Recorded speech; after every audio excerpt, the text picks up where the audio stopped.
I almost dropped the tray of desserts when my sister pointed toward my vaulted ceilings and told her daughter that my house would belong to her one day.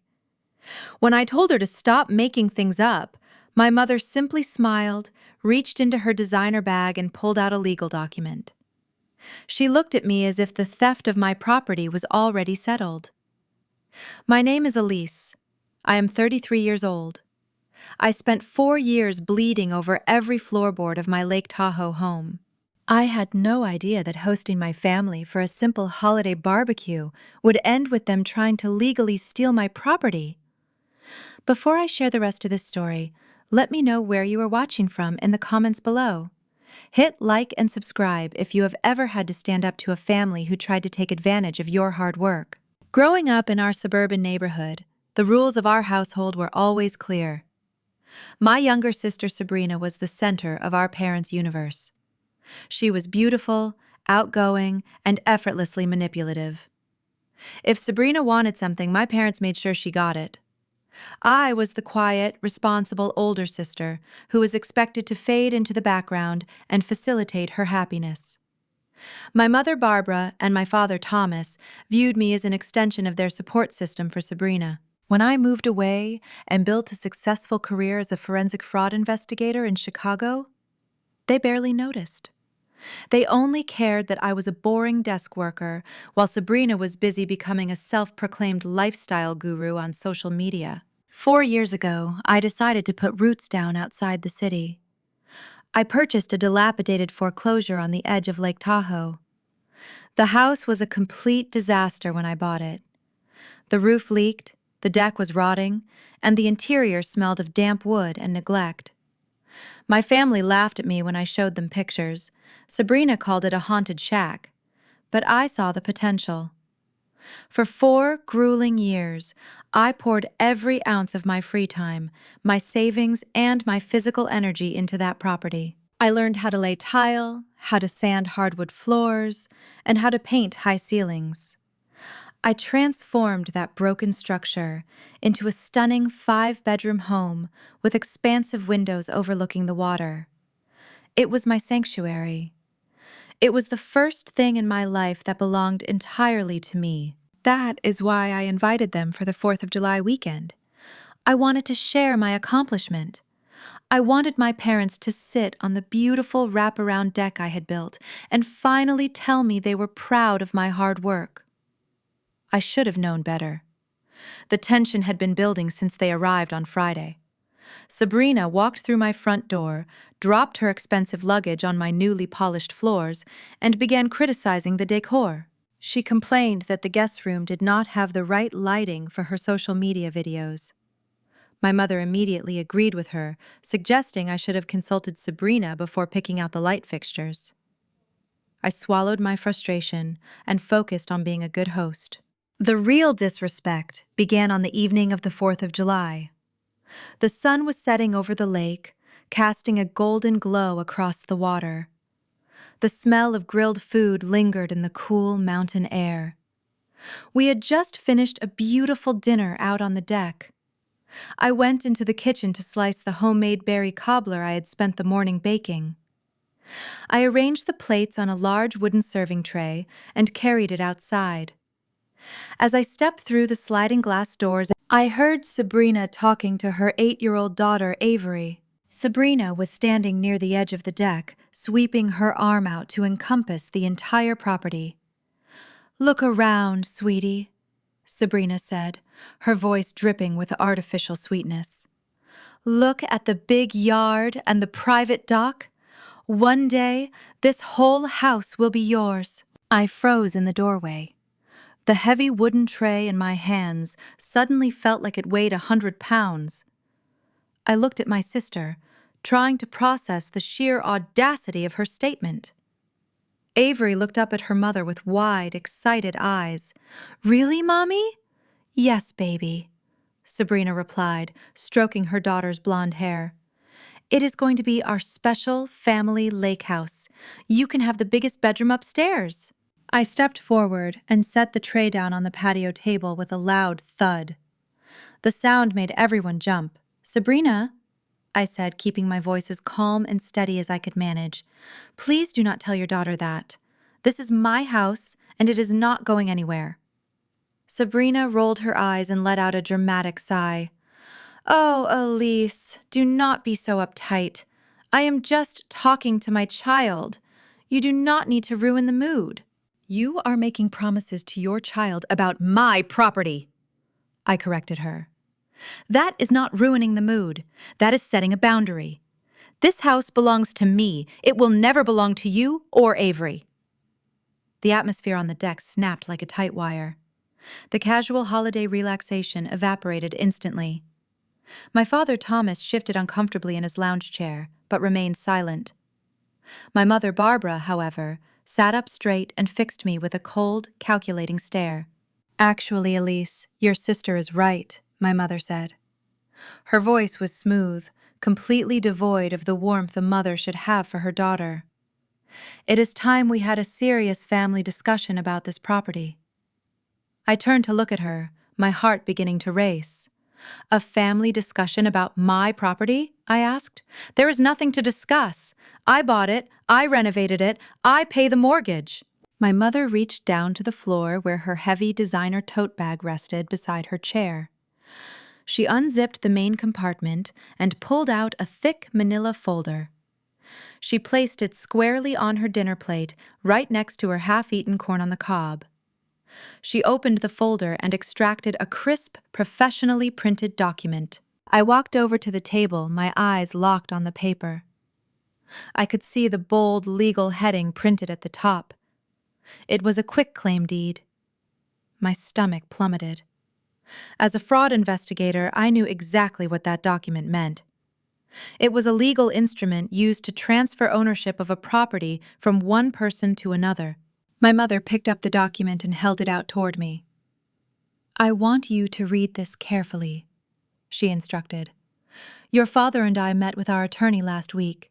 We had this drafted to make things easier for everyone. I did not take the paper from her hand. Easier for who? I asked, my voice barely above a whisper. For the family, she replied smoothly.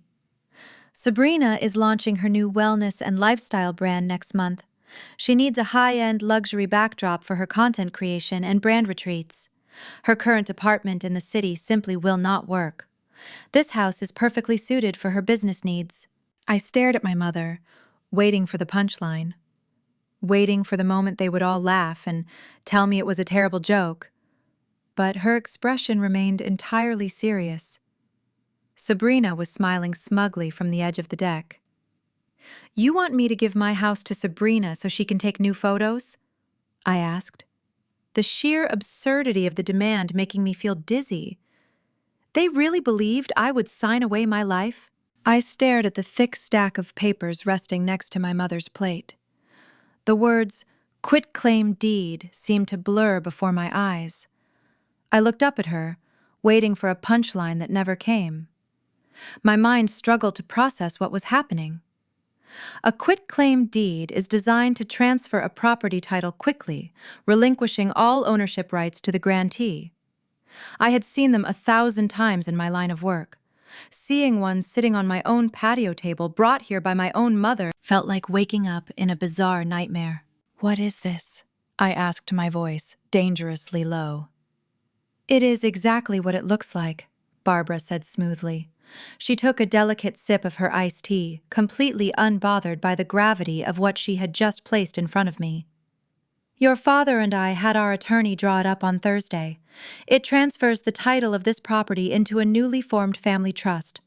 Sabrina will be the primary trustee, which means she will have full administrative control over the house. I blinked, looking from my mother to my father, who was still staring out at the lake.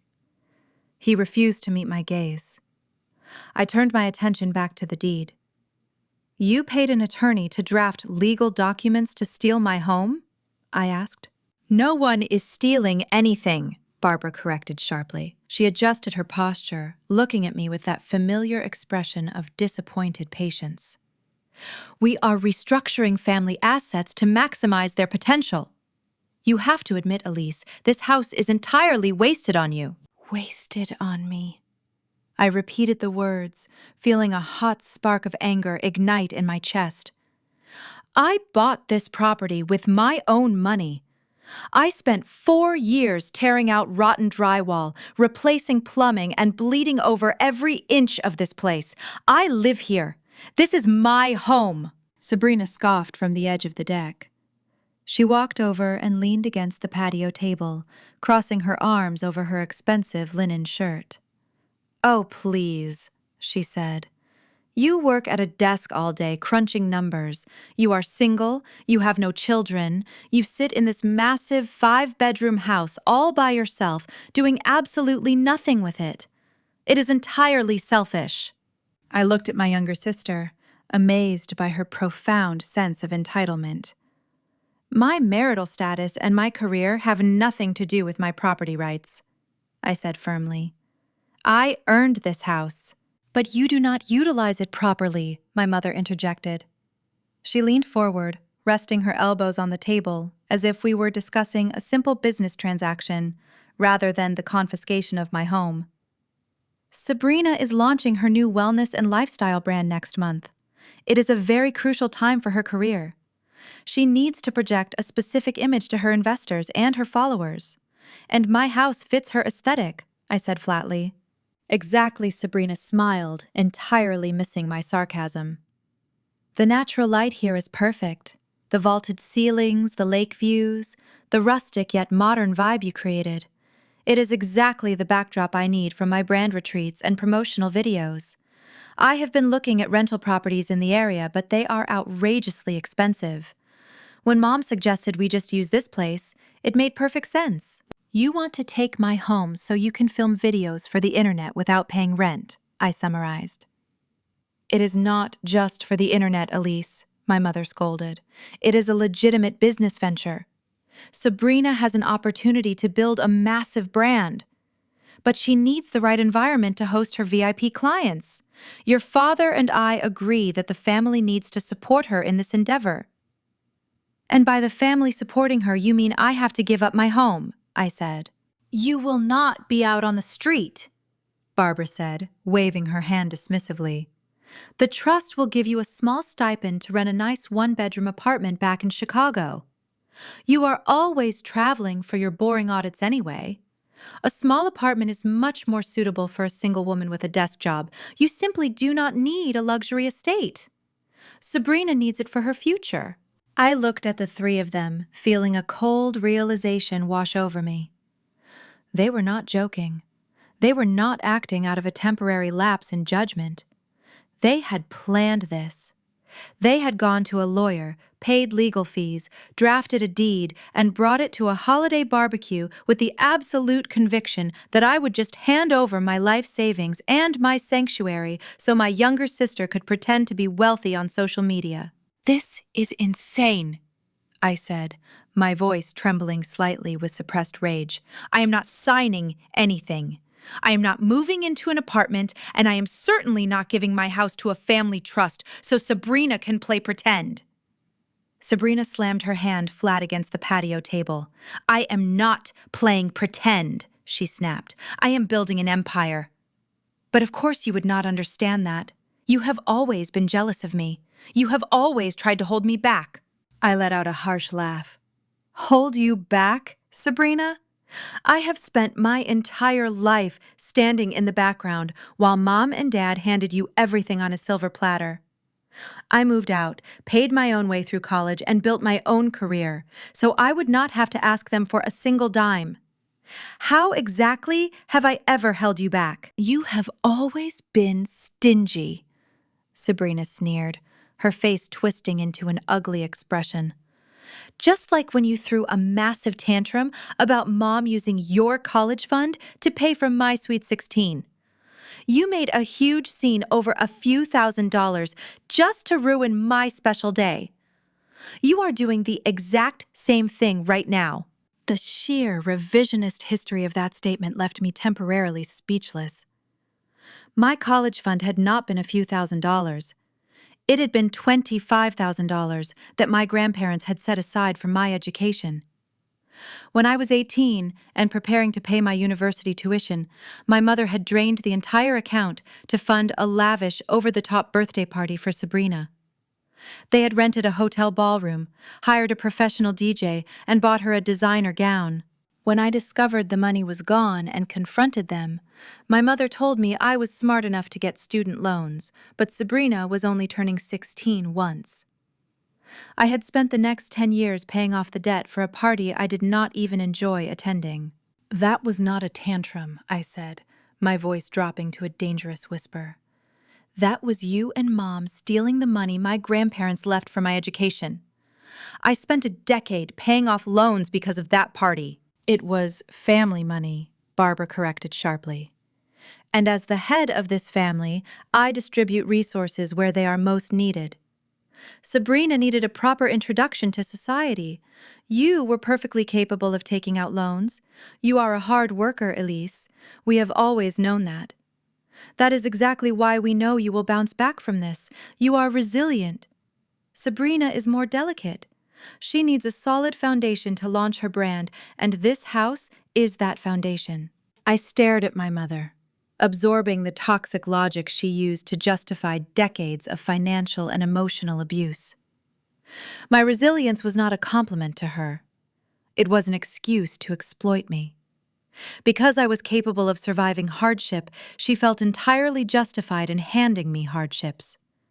Because I could endure the cold, she felt entitled to take my coat and wrap it around her favorite child. They did not view me as a daughter. They viewed me as a resource. A worker bee whose sole purpose was to generate assets that could be harvested and transferred to the golden child.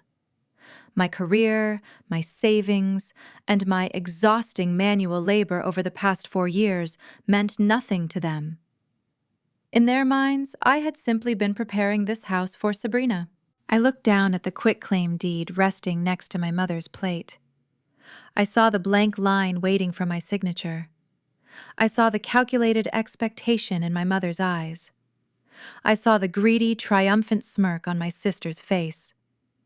They genuinely believed that years of conditioning had broken my spirit so completely that I would just pick up a pen and sign away the only thing I truly loved.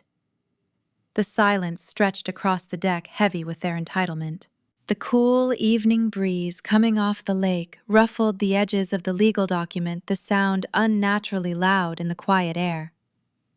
I looked out at the water, reflecting the last vibrant colors of the setting sun, and thought about the blood, sweat, and tears I had poured into this property. Every nail driven, every wall painted, every dollar saved had been for my peace of mind, not for their social media performance. I turned my gaze back to my mother, letting the reality of her betrayal settle deep into my bones. The family I had spent my entire life trying to please had just drawn a line in the sand, forcing me to finally choose between my own survival and their endless greed. I realized then that no amount of success would ever make me worthy in their eyes. They only valued what they could take from me. My father finally decided to break his silence. He leaned forward in his chair, resting his elbows on his knees, and looked at me with a stern expression. "Elise," he said, his voice carrying that familiar tone of quiet authority he always used when he expected immediate obedience. "You are being completely unreasonable right now. You need to look at the bigger picture instead of acting like a spoiled child. We came here to celebrate the holiday, and you are creating unnecessary drama over a simple piece of paper. Do not embarrass the family by being so greedy." I stared at him, feeling the last remaining shred of respect I held for my father dissolve into the cool mountain air. He was sitting on the custom cedar deck that I had built with my own blistered hands, drinking the wine I had purchased, looking at the spectacular lake view I paid for, and he had the nerve to call me greedy. He was fine with watching my mother and sister strip me of my life savings as long as it kept the peace and kept Sabrina happy. He did not care about my well-being. He only cared about avoiding a massive tantrum from his favorite daughter. My mother saw my hesitation and mistook it for submission. She leaned across the patio table and tapped her manicured fingernail directly on the signature line of the quitclaim deed. Her eyes were devoid of any maternal affection. She was looking at me the way a predatory business owner looks at a failing competitor. "I am not going to ask you again, Elise," she said, her voice dropping to a dangerously soft whisper that carried perfectly across the quiet deck. "You are going to pick up a pen and sign this deed right now. If you refuse to support your younger sister when she needs you the most, then you are dead to me. Sign this document tonight, or you are no longer my daughter." Those harsh words hung in the air, heavy and absolute. For 33 years, I had bent over backward trying to earn her love. I had achieved excellent grades, stayed out of trouble, built a prestigious career in corporate fraud investigation, and stayed independent. I had done everything right, desperately hoping that one day she would look at me with the same fierce adoration she showered on Sabrina. But hearing her issue that terrible ultimatum finally shattered the illusion I had been clinging to my entire life. She was never going to love me. She was only willing to tolerate my presence as long as I remained useful and compliant. I did not cry. I did not scream or throw a tantrum like they always expected me to do. Instead, I felt an incredible, overwhelming sense of calm wash over my entire body. The heavy, toxic burden of seeking their approval simply evaporated. I picked up the cloth napkin from my lap and methodically wiped my mouth. I placed the napkin neatly beside my plate. Then I reached out and picked up the thick manila folder and the crisp, legal quitclaim deed. Sabrina smiled widely, assuming she had won the battle. My mother let out a small, satisfied breath, relaxing back into her chair.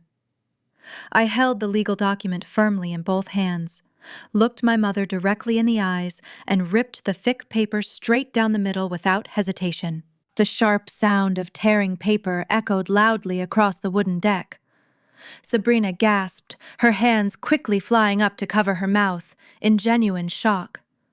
My father bolted upright in his lounge chair, nearly spilling his expensive drink onto the deck. My mother's satisfied smile vanished, instantly replaced by a look of sheer, unadulterated fury. I took the two torn halves of the document, placed them perfectly together, and ripped them again, reducing their expensive legal paperwork to useless pieces of trash. I dropped the shredded pieces onto the center of my wooden patio table, right directly on top of my mother's designer tote bag. "Since you have made your position perfectly clear tonight, I suggest you leave my property immediately," I said. My voice was completely steady. There was no tremor, no hesitation, and absolutely no fear left inside me. "I am absolutely not your daughter anymore, which means you are now trespassing on a stranger's private estate. You have exactly 10 minutes to pack all your bags and get right out of my house before I call the local sheriff's department and have you forcibly removed from the premises in handcuffs."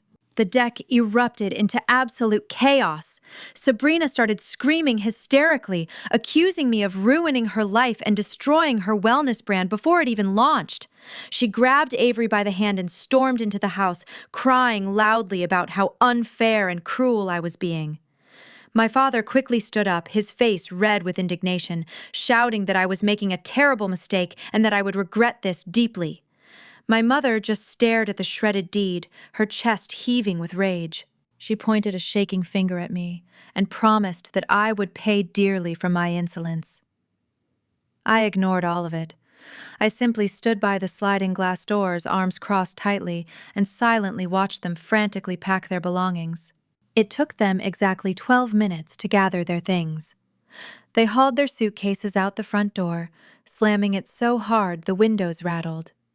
I followed them out to the paved driveway, standing tall on the porch as they shoved their bags into the trunk. Sabrina was still sobbing loudly, yelling that I was a horrible, toxic person who deserved to be entirely alone. My father refused to look at me as he started the engine. My mother rolled down the passenger window as they backed out. She screamed a final string of insults, calling me a pathetic, lonely failure who would die with nothing. I stood completely still, watching their red taillights disappear down the winding mountain road, plunging my property back into total, blissful silence. I walked back inside my beautiful, quiet home and firmly locked the heavy deadbolt. I walked through the spacious living room, turned off the overhead lights, and stepped back out onto the dark back deck to clean up the abandoned dinner dishes. The cool night air felt incredibly refreshing against my heated skin. As I gathered the shredded pieces of the quitclaim deed to throw away in the trash, a sharp, persistent buzzing sound broke the serene silence. My own secure work phone, which I had left sitting on the kitchen island earlier that afternoon, was vibrating aggressively against the solid, cold granite countertop. I walked back inside the house and picked up the device. It was nearly 9 o'clock at night, on a holiday weekend, which meant this was not a standard corporate communication. I unlocked the screen and saw a high-priority red alert notification pulsing from my employer's secure risk management application. As a senior fraud investigator for Apex Financial, I was only alerted during off hours when our automated systems flagged a commercial loan application for severe compliance violations or suspected identity fraud. Someone was attempting to execute a highly questionable financial maneuver, and the system required my immediate authorization. I tapped the glowing notification and immediately opened the highly secure internal portal on my phone. The automated system had flagged a newly submitted commercial loan application requesting $3 million in business expansion funding. I scrolled down the screen to review the applicant details, my trained eyes very quickly scanning all the preliminary financial data. The primary applicant was seeking substantial capital to launch a brand new wellness and lifestyle brand. I kept scrolling until I reached the primary applicant's personal information section. The name printed in stark black letters on my glowing screen was Sabrina Hayes. My sister had just applied for a massive corporate loan through my exact financial institution, entirely unaware that I was the lead auditor directly assigned to her case. 2 weeks later, I returned to Lake Tahoe after a scheduled business trip to Chicago. The flight had landed in Reno shortly after noon, and by the time I drove the rental car up the mountain, I wanted nothing more than to unlock my front door, make coffee, and spend the weekend restoring the peace my family had shattered. I had not spoken to Barbara Thomas or Sabrina since the 4th of July. Their calls went unanswered, their messages stayed muted, and the red alert involving Sabrina's loan remained untouched on my phone because I intended to review it only from a secure corporate terminal. The first sign that something was wrong appeared before I reached the porch. 3 unfamiliar luxury SUVs were lined along my driveway. A white delivery van sat near the garage, with its rear doors open, and 2 men were unloading ring lights, garment racks, and folding display panels printed with Sabrina's Wellness logo. Music pulsed from inside my house. Through the front windows, I could see strangers moving through my living room, with champagne glasses in their hands. I parked at the bottom of the driveway and checked the address even though there was no possibility I had made a mistake. This was my cedar siding, my stone chimney, and the deck rail I had installed myself. I walked quickly to the front door and inserted my key. It would not turn. I tried again, pressing my shoulder against the frame, but the cylinder was completely different. Someone had replaced the lock. A small silver sticker from a local locksmith had been placed near the new deadbolt. The service date printed on it was 3 days earlier. For one hot, dangerous second, I wanted to pound on the door until the glass shook. Then I heard Sabrina's voice coming from the living room, amplified through a wireless microphone. I moved to the side window and looked inside. My furniture had been rearranged to create a filming set. My cream sofa had been pushed against the wall beneath a giant banner reading, "Hayes House Wellness." Professional lights pointed toward the fireplace. A camera operator stood near my kitchen island, while 12 women in matching linen robes listened to Sabrina describe the benefits of building an intentional life. My sister was wearing a white designer jumpsuit and holding a crystal glass as if she were the gracious owner of a private resort. Avery sat on the staircase, eating fruit from one of my serving bowls. Boxes of promotional products were stacked against the hardwood panels I had refinished by hand. Two strangers were opening cabinets in my kitchen. Another woman was photographing the lake through my sliding doors. Sabrina turned toward the camera and spread her arms dramatically. "Welcome to our private family estate at Lake Tahoe," she announced. "This is where I will be hosting exclusive retreats for the women who join the highest level of my new wellness community. Everything you see here represents abundance legacy and the courage to claim the life you deserve." The irony nearly made me laugh. She was teaching strangers to claim the life they deserved while standing inside a house she had broken into. I took out my phone and began recording through the window. I captured the new lock, the vehicles, the equipment being carried through my garage, and Sabrina identifying the property as her family's estate.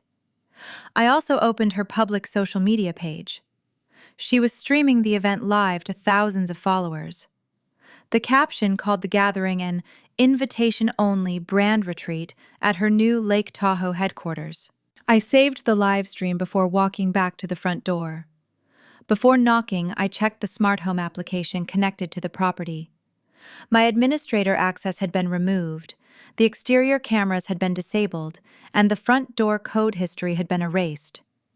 A system email showed that a reset request had been submitted, using an address associated with Sabrina's brand assistant. I captured every screen and forwarded the audit log to my secure account. Then I knocked firmly. One of the production assistants opened it several inches and looked at me with irritation. The music and conversation swelled behind her. "Can I help you?" she asked. "Yes," I said. "You can step aside. This is my house." Her expression changed. Before she could respond, Sabrina appeared behind her. For half a second, surprise flashed across my sister's face. Then she smiled for the cameras and pushed the door open wider. "Elise," she said brightly, as though I were an unexpected but welcome guest. "You should have told us you were coming. We are in the middle of a sponsored session." I held up my key. "You changed my locks and entered my home without permission. Everyone needs to leave." Several guests turned toward us. A camera operator angled his lens in my direction. Sabrina noticed and immediately softened her voice. "Please do not do this in front of my clients," she murmured. "Mom said the property issue had been handled. We have legal permission to be here. You have no permission from me." Her smile tightened. "Then call Mom," she whispered. "But if you create another scene, everyone will see exactly why the family had to intervene." That was the trap. She wanted footage of me shouting, grabbing equipment, or physically forcing people out. It would support Barbara's narrative that I was unstable. I looked past Sabrina at the strangers standing on my floors, then at the camera, waiting for me to lose control. I stepped backward instead.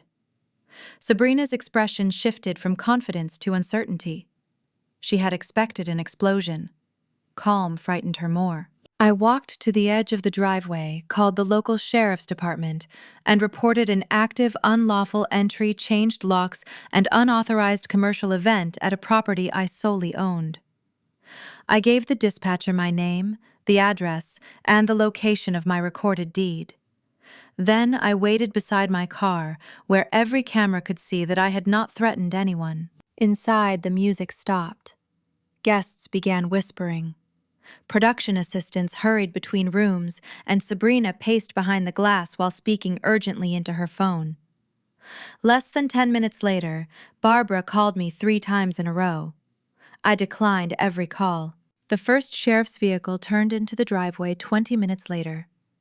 A second followed close behind it.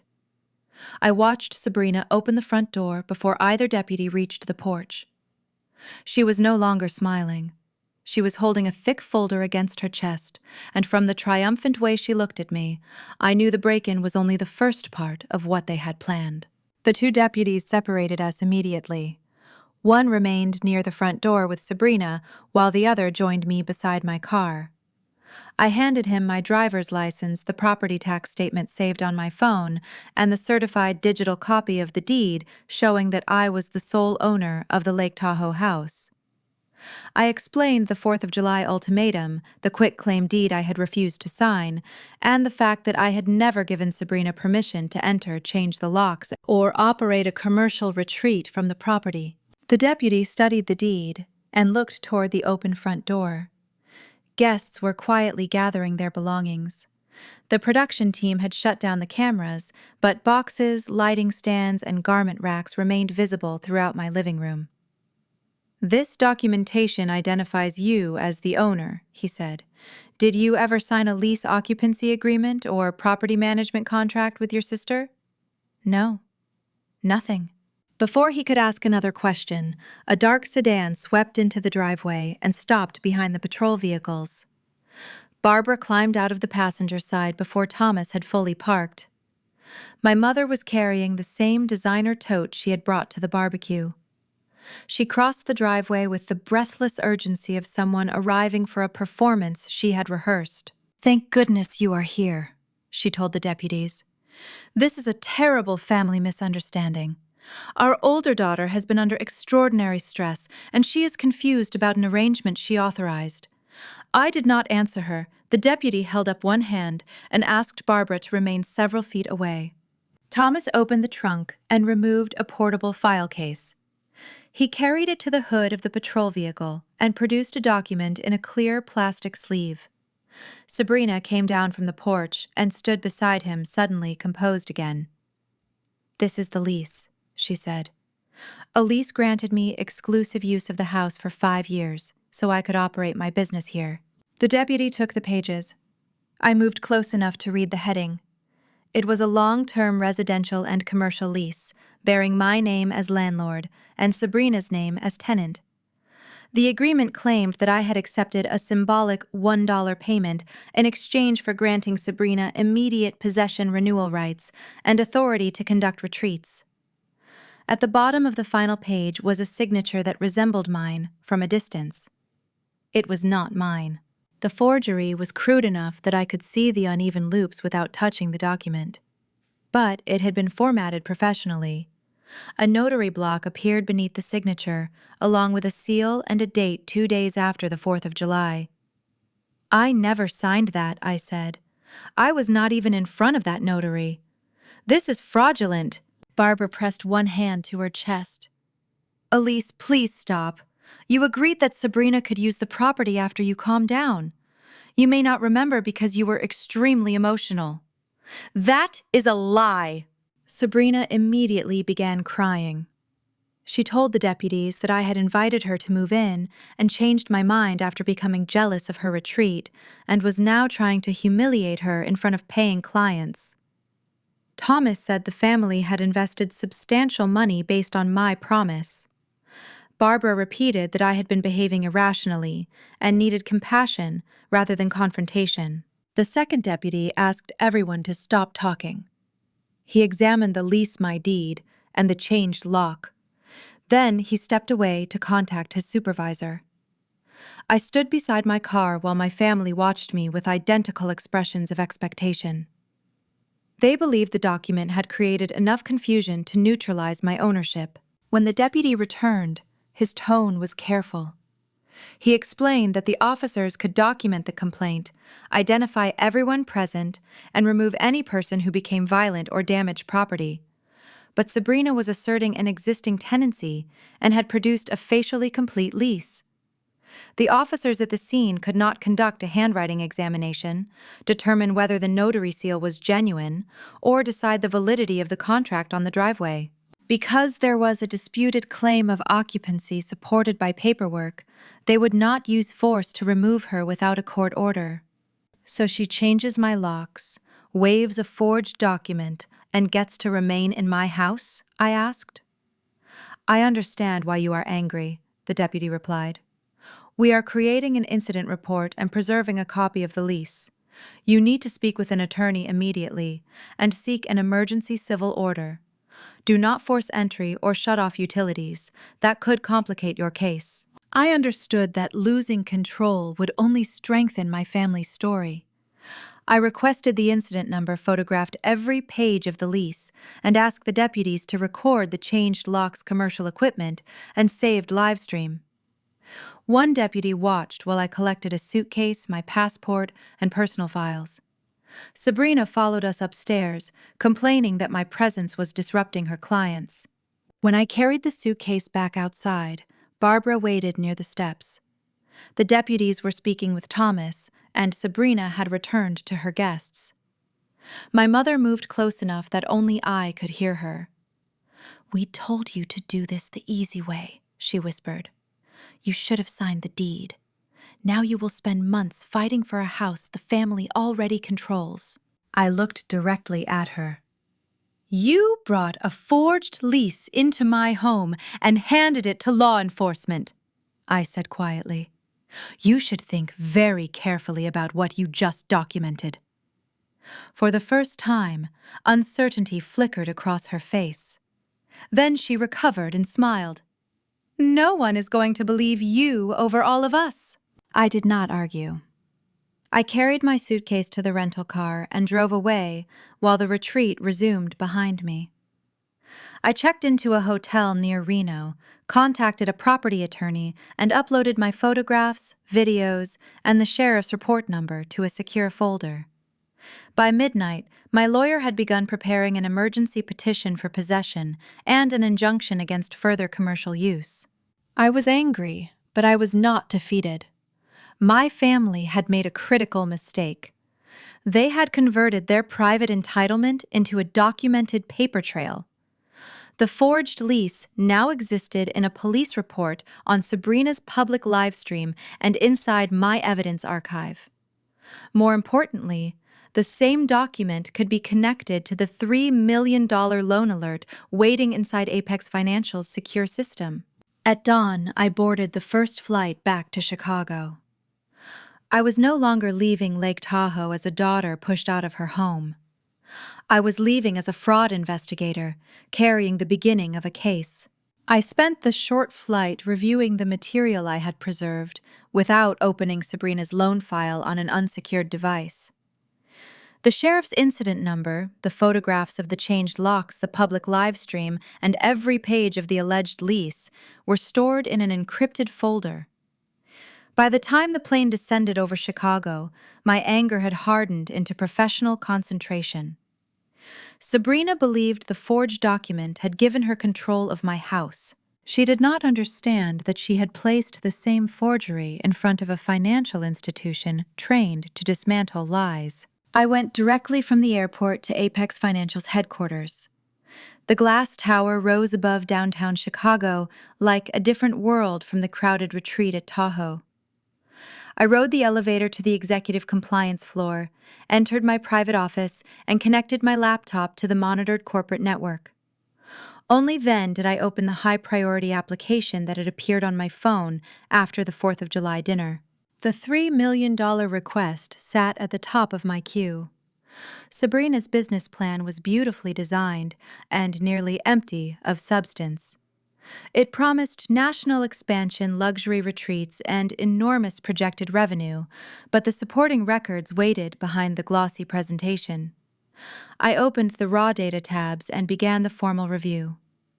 The investigation had officially moved from my driveway to my desk, and this was the one place where my family could not intimidate me or rewrite history or manufacture ownership with a smile.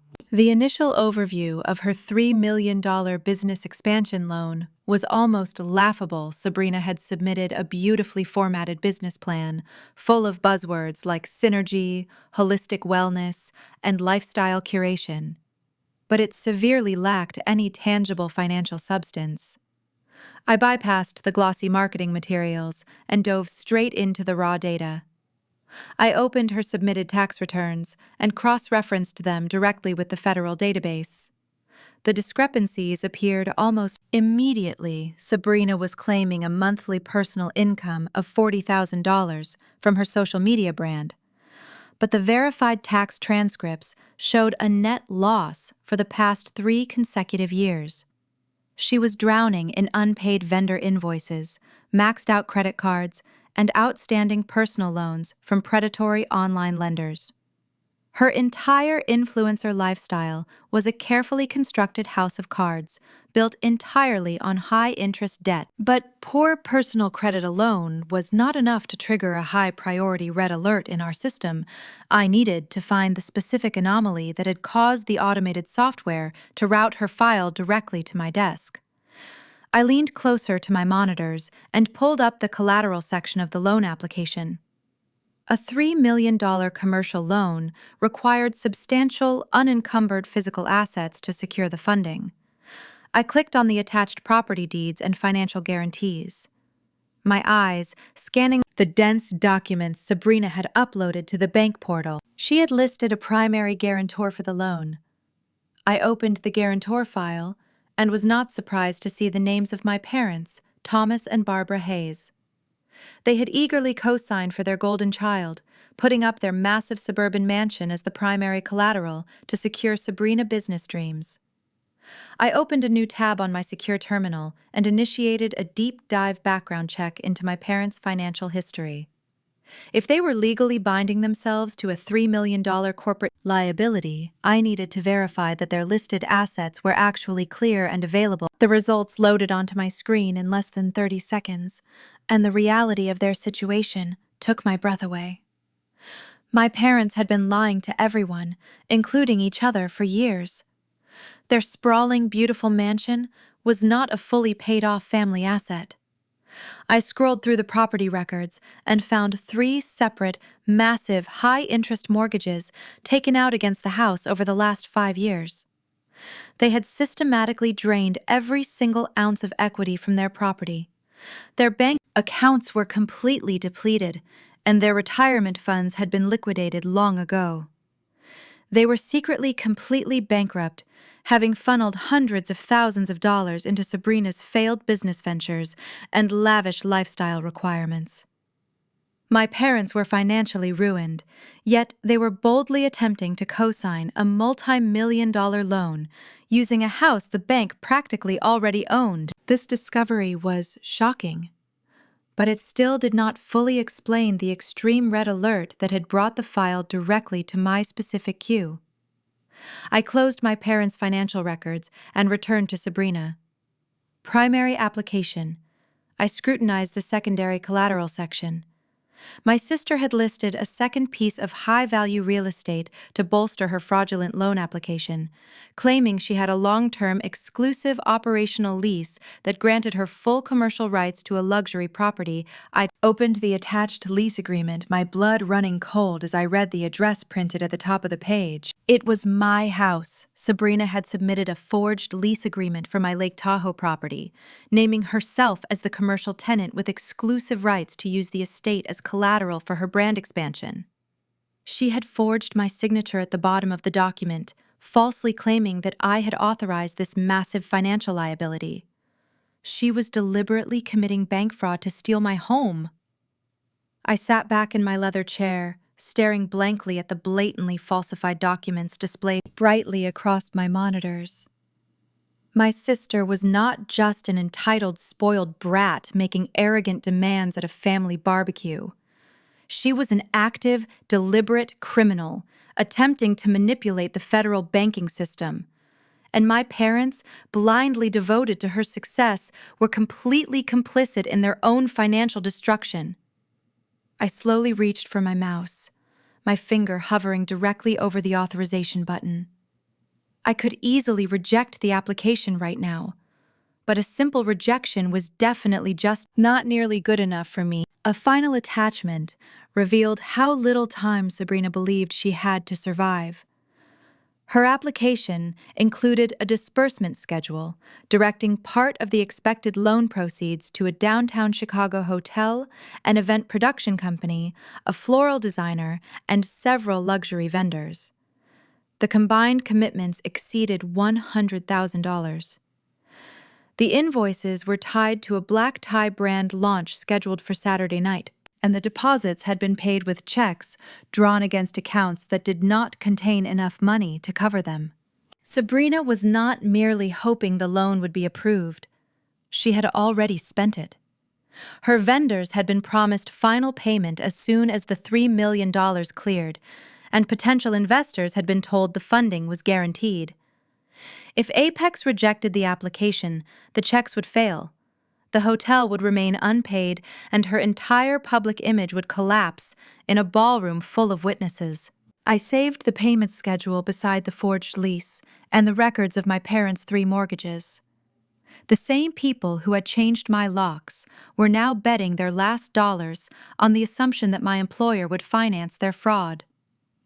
They had created a deadline, a stage, and an audience without realizing they had also created the perfect place for the truth to arrive. The next morning, the retaliatory strike began. I was drinking coffee when my phone buzzed with a new email notification. It was a massive group thread. My mother had compiled a mailing list that included every aunt, uncle, cousin, and family friend in our extended network. I was blindly carbon copied at the bottom. The subject line read, "An important and heartbreaking family update regarding Elise." I opened the email and braced myself for my mother's creative writing. The message was a masterpiece of gaslighting and manipulation. Barbara painted a tragic, entirely fabricated picture of the 4th of July weekend. According to her email, the family traveled to Lake Tahoe out of deep concern for my declining mental health. She claimed I had been acting erratically for months, isolating myself because the pressures of my corporate job were too much for my fragile emotional state. The narrative only grew more vicious from there.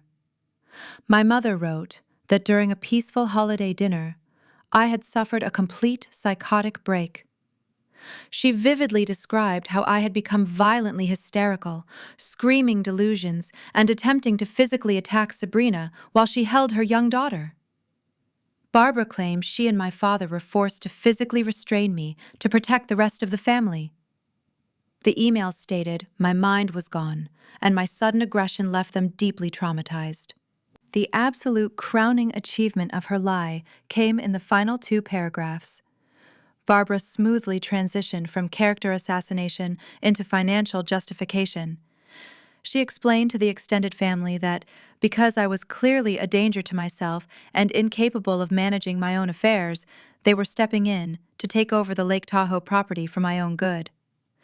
She framed the forged lease and attempted property transfer not as theft, but as an act of loving parental intervention. She claimed Sabrina was bravely volunteering to manage the estate to ensure I did not lose my investment, while I sought the intensive psychiatric help I desperately needed. She ended the email by asking everyone to pray for my recovery and requesting that nobody contact me directly as it might trigger another violent episode. It was brilliant in its sheer sociopathic cruelty. She was preemptively destroying my credibility. She knew that when her financial ruin eventually came to light, or when I tried to tell people they were stealing my house, my extended family would dismiss my claims as the paranoid delusions of a mentally unstable woman. She was controlling the narrative, making herself the heroic, suffering mother, and transforming Sabrina into a selfless saint. Within 10 minutes, my phone started lighting up with text messages. Despite my mother's instruction not to contact me, the morbid curiosity of my relatives was too strong. My Aunt Martha texted first, telling me how disappointed she was that I would ever try to hurt my sister. She told me I needed to seek professional help and surrender my property to my parents before I ended up in a psychiatric ward. My cousin Greg sent a condescending message about how money and real estate were not worth tearing a family apart, completely ignoring the fact that my family was stealing my real estate. Message after message poured in. Relatives who had never bothered to visit my home or ask about my career were suddenly lining up to diagnose me as ungrateful, bitter, and dangerously unstable. They swallowed my mother's story without a single moment of hesitation. Sabrina had always been the sweet, popular golden child, and I had always been the quiet, intense outsider. It was much easier for them to believe that I had finally snapped than to entertain the idea that Barbara and Thomas were actively committing federal mortgage fraud. I sat at my kitchen counter, watching the vitriolic messages flood my screen.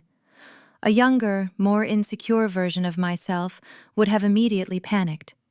The old Elise would have desperately replied to every single text, crying and begging them to believe the truth. I would have drafted a massive email trying to defend my character, sending screenshots of the quitclaim deed to prove I was the victim. I would have played right into my mother's hands, giving them exactly the dramatic reaction they expected. But I was not that woman anymore. The old Elise died the moment she ripped up that deed on the back deck. I set my coffee mug down. I did not reply to Aunt Martha or Cousin Greg. I did not send a single text message or email to anyone on that thread. I maintained absolute, impenetrable radio silence.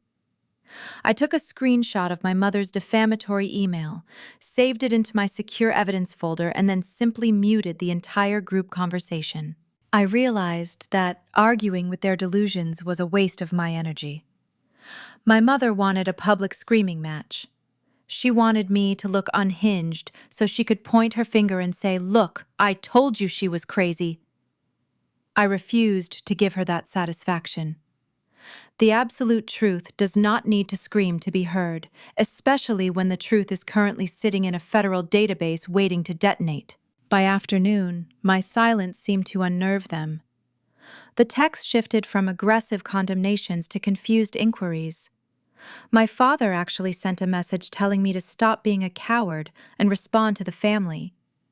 He wanted to know if I was ready to cooperate and sign the paperwork now that everyone knew how sick I was. I left him on read. Let them think my silence was a sign of defeat. Let them celebrate their successful smear campaign and continue printing VIP invitations to Sabrina's lavish brand launch gala. They were staring at the fake stage my mother had built, completely unaware that the floorboards beneath them were already rotting away. Every lie they told the extended family, every text they sent calling me crazy, was just another shovelful of dirt they were using to dig their own graves. I packed my heavy laptop into my briefcase and headed out the door to my office. The wheels of justice were turning, and I did not need to say a single word. I just needed to let them keep talking until the authorities knocked on their door. The morning commute into downtown Chicago felt different today. The chaotic hum of city traffic and the rush of pedestrians blurring past me all seemed disconnected from the singular focus driving my every step. I walked through the revolving glass doors of the Apex Financial headquarters with a sense of purpose. I swiped my secure identification badge at the lobby turnstile and stepped into the elevator. As the car carried me up to the floor, I mentally organized the sequence of federal protocols I was about to initiate. I was no longer the weak sister, reacting emotionally to a vicious family ambush. I was a highly trained senior financial investigator preparing to execute a massive corporate fraud takedown. I walked into my office, closed the glass door behind me, and locked it. I did not want any interruptions from my colleagues today. I unpacked my laptop from my briefcase, docked it into my dual-monitor workstation, and entered my multi-factor authentication credentials. The large screens illuminated, displaying the secure risk management portal where I had left it last night. Sabrina's commercial loan application for $3 million sat at the very top of my active priority queue, a glowing digital monument to her arrogance. I took a slow, deep breath, centering myself in the professionalism of the room. It was time to go to work. I opened the electronic file folder and navigated straight to the secondary collateral section of the application. My eyes scanned the forged commercial lease agreement for my Lake Tahoe property. Sabrina had been incredibly sloppy in her execution. A simple visual inspection of the signature at the bottom of the page revealed a crude, shaky attempt to mimic my handwriting, likely traced directly from an old birthday card she found lying around. But in the strict world of federal compliance, visual suspicion is never enough to build a case. You need airtight, indisputable, heavily corroborated forensic proof. I opened a parallel secure window and accessed the National Real Estate Registry database. I pulled the official, legally recorded deed from my Lake Tahoe home, the binding legal document proving my sole ownership of the estate. I downloaded a certified digital copy of the deed, complete with the county clerk's official government seal and a verified timestamp. I then opened my internal corporate employee file and extracted the verified signature cards I had physically signed when Apex Financial first hired me, documents notarized by federal background investigators. I utilized our internal forensic overlay software to place my authentic, verified signatures directly over the crude forgery Sabrina had arrogantly submitted. The advanced software instantly highlighted 32 distinct points of severe deviation. The pen pressure, the loop angles, the ink distribution, and the baseline alignment were all undeniably wrong. I generated a comprehensive forensic analysis report proving beyond a shadow of a doubt that the lease was a fabricated document.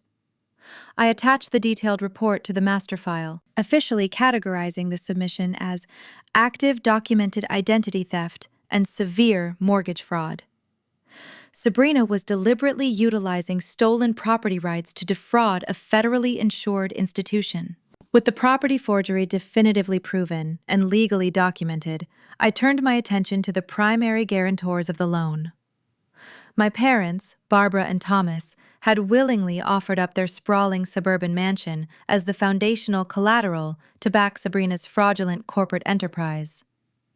They had signed the official guarantee documents, swearing under severe penalty of perjury that their financial statements were entirely accurate and that their home held sufficient equity to cover a $3 million default. I accessed the secure encrypted banking histories I had uncovered the previous night and began constructing the precise financial timeline of their quiet, desperate ruin. I documented the very first home equity line of credit they took out 5 years ago, tracing the digitized wire transfers from that specific account directly into the checking account of Sabrina's first failed business venture. I documented the second mortgage, showing how the funds were quickly drained to pay for Sabrina's luxury car leases and high-end apartment rentals in the city. Then I documented the third predatory mortgage, the final, devastating nail in their financial coffin. I compiled a detailed spreadsheet showing their current debt-to-income ratio, which was catastrophically upside down. I pulled the active pre-foreclosure notices quietly filed with their local county court just 3 weeks prior. I merged all this data into a massive, undeniable financial portfolio. I proved that the primary collateral they were offering the bank was entirely worthless. But I did not stop there. I discovered that my parents had been funneling the borrowed money through a series of poorly constructed shell companies to hide the rapid depletion of their assets. They had created fake consulting firms to move the cash out, masking the fact that they were simply handing their entire retirement over to their youngest daughter. This shocking discovery elevated their actions from simple financial mismanagement to active, coordinated financial conspiracy. I linked the shell companies to their primary tax identification numbers, ensuring the federal auditors would not have to dig to find the connections. I laid out the entire map of their financial deception, clearly illustrating how they were conspiring directly with Sabrina to defraud Apex Financial. The evidence was overwhelming, irrefutable, and permanently documented in the corporate database. I had spent the last 4 hours building a flawless, inescapable legal cage around my entire family. I reviewed the master file one final time, checking every single attachment, every forensic overlay, and every cross-referenced bank statement. It was absolutely perfect. I navigated to the final submission tab on my secure terminal. I selected the highest possible severity code available in our system, flagging the entire application for immediate federal review. I carefully selected the mandatory tags for wire fraud, identity theft, mortgage fraud, and coordinated financial conspiracy. Then I initiated the strict protocol to legally seal the audit. Sealing the audit meant that absolutely no one, not even my direct supervisors, could alter, delete, or dismiss the findings. It hard-coded the investigation into the Federal Compliance Network, triggering an automatic review by the Financial Crimes Enforcement Network.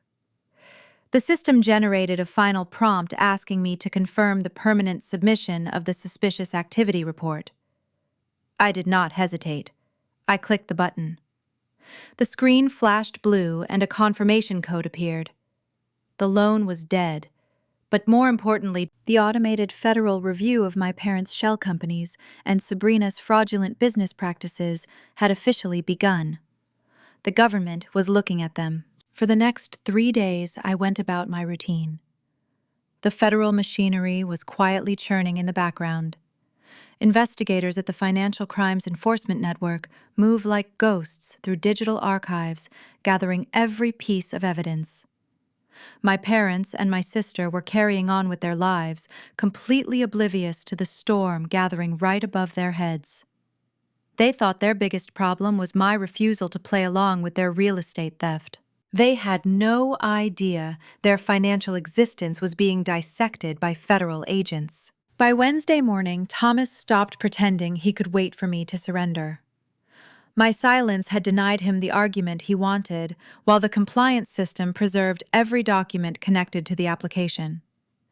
With investigators working quietly in the background, my father turned to the method he understood best, trying to reach into my finances directly. At 10:17, my personal bank sent an automated security alert.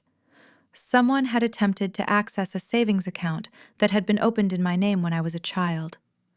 The account had once been jointly controlled by my father, but I had removed him years earlier, after discovering that my parents viewed every dollar connected to me as family property. The balance was not enormous, but it represented the emergency fund I had rebuilt after paying off my student loans. The alert showed that the attempted withdrawal had occurred at a suburban branch near my parents' house. The customer had presented an expired account statement and claimed parental authority. The teller had denied the transaction after confirming that Thomas was no longer an authorized signer. A branch security representative called me minutes later to verify that I had not authorized the request. I confirmed that I had not, and asked the bank to preserve the identification information, lobby footage, and transaction notes under its normal retention procedures. The representative could not release those materials directly to me, but she placed a fraud warning on the account and gave me a case number for my attorney. I stared at the screen for a moment, then saved the notification to my evidence folder. My father had gone to a bank in person and tried to take my money because Sabrina's gala bills were coming due. My phone rang less than 5 minutes later. Thomas's name appeared on the display. I let it go to voicemail.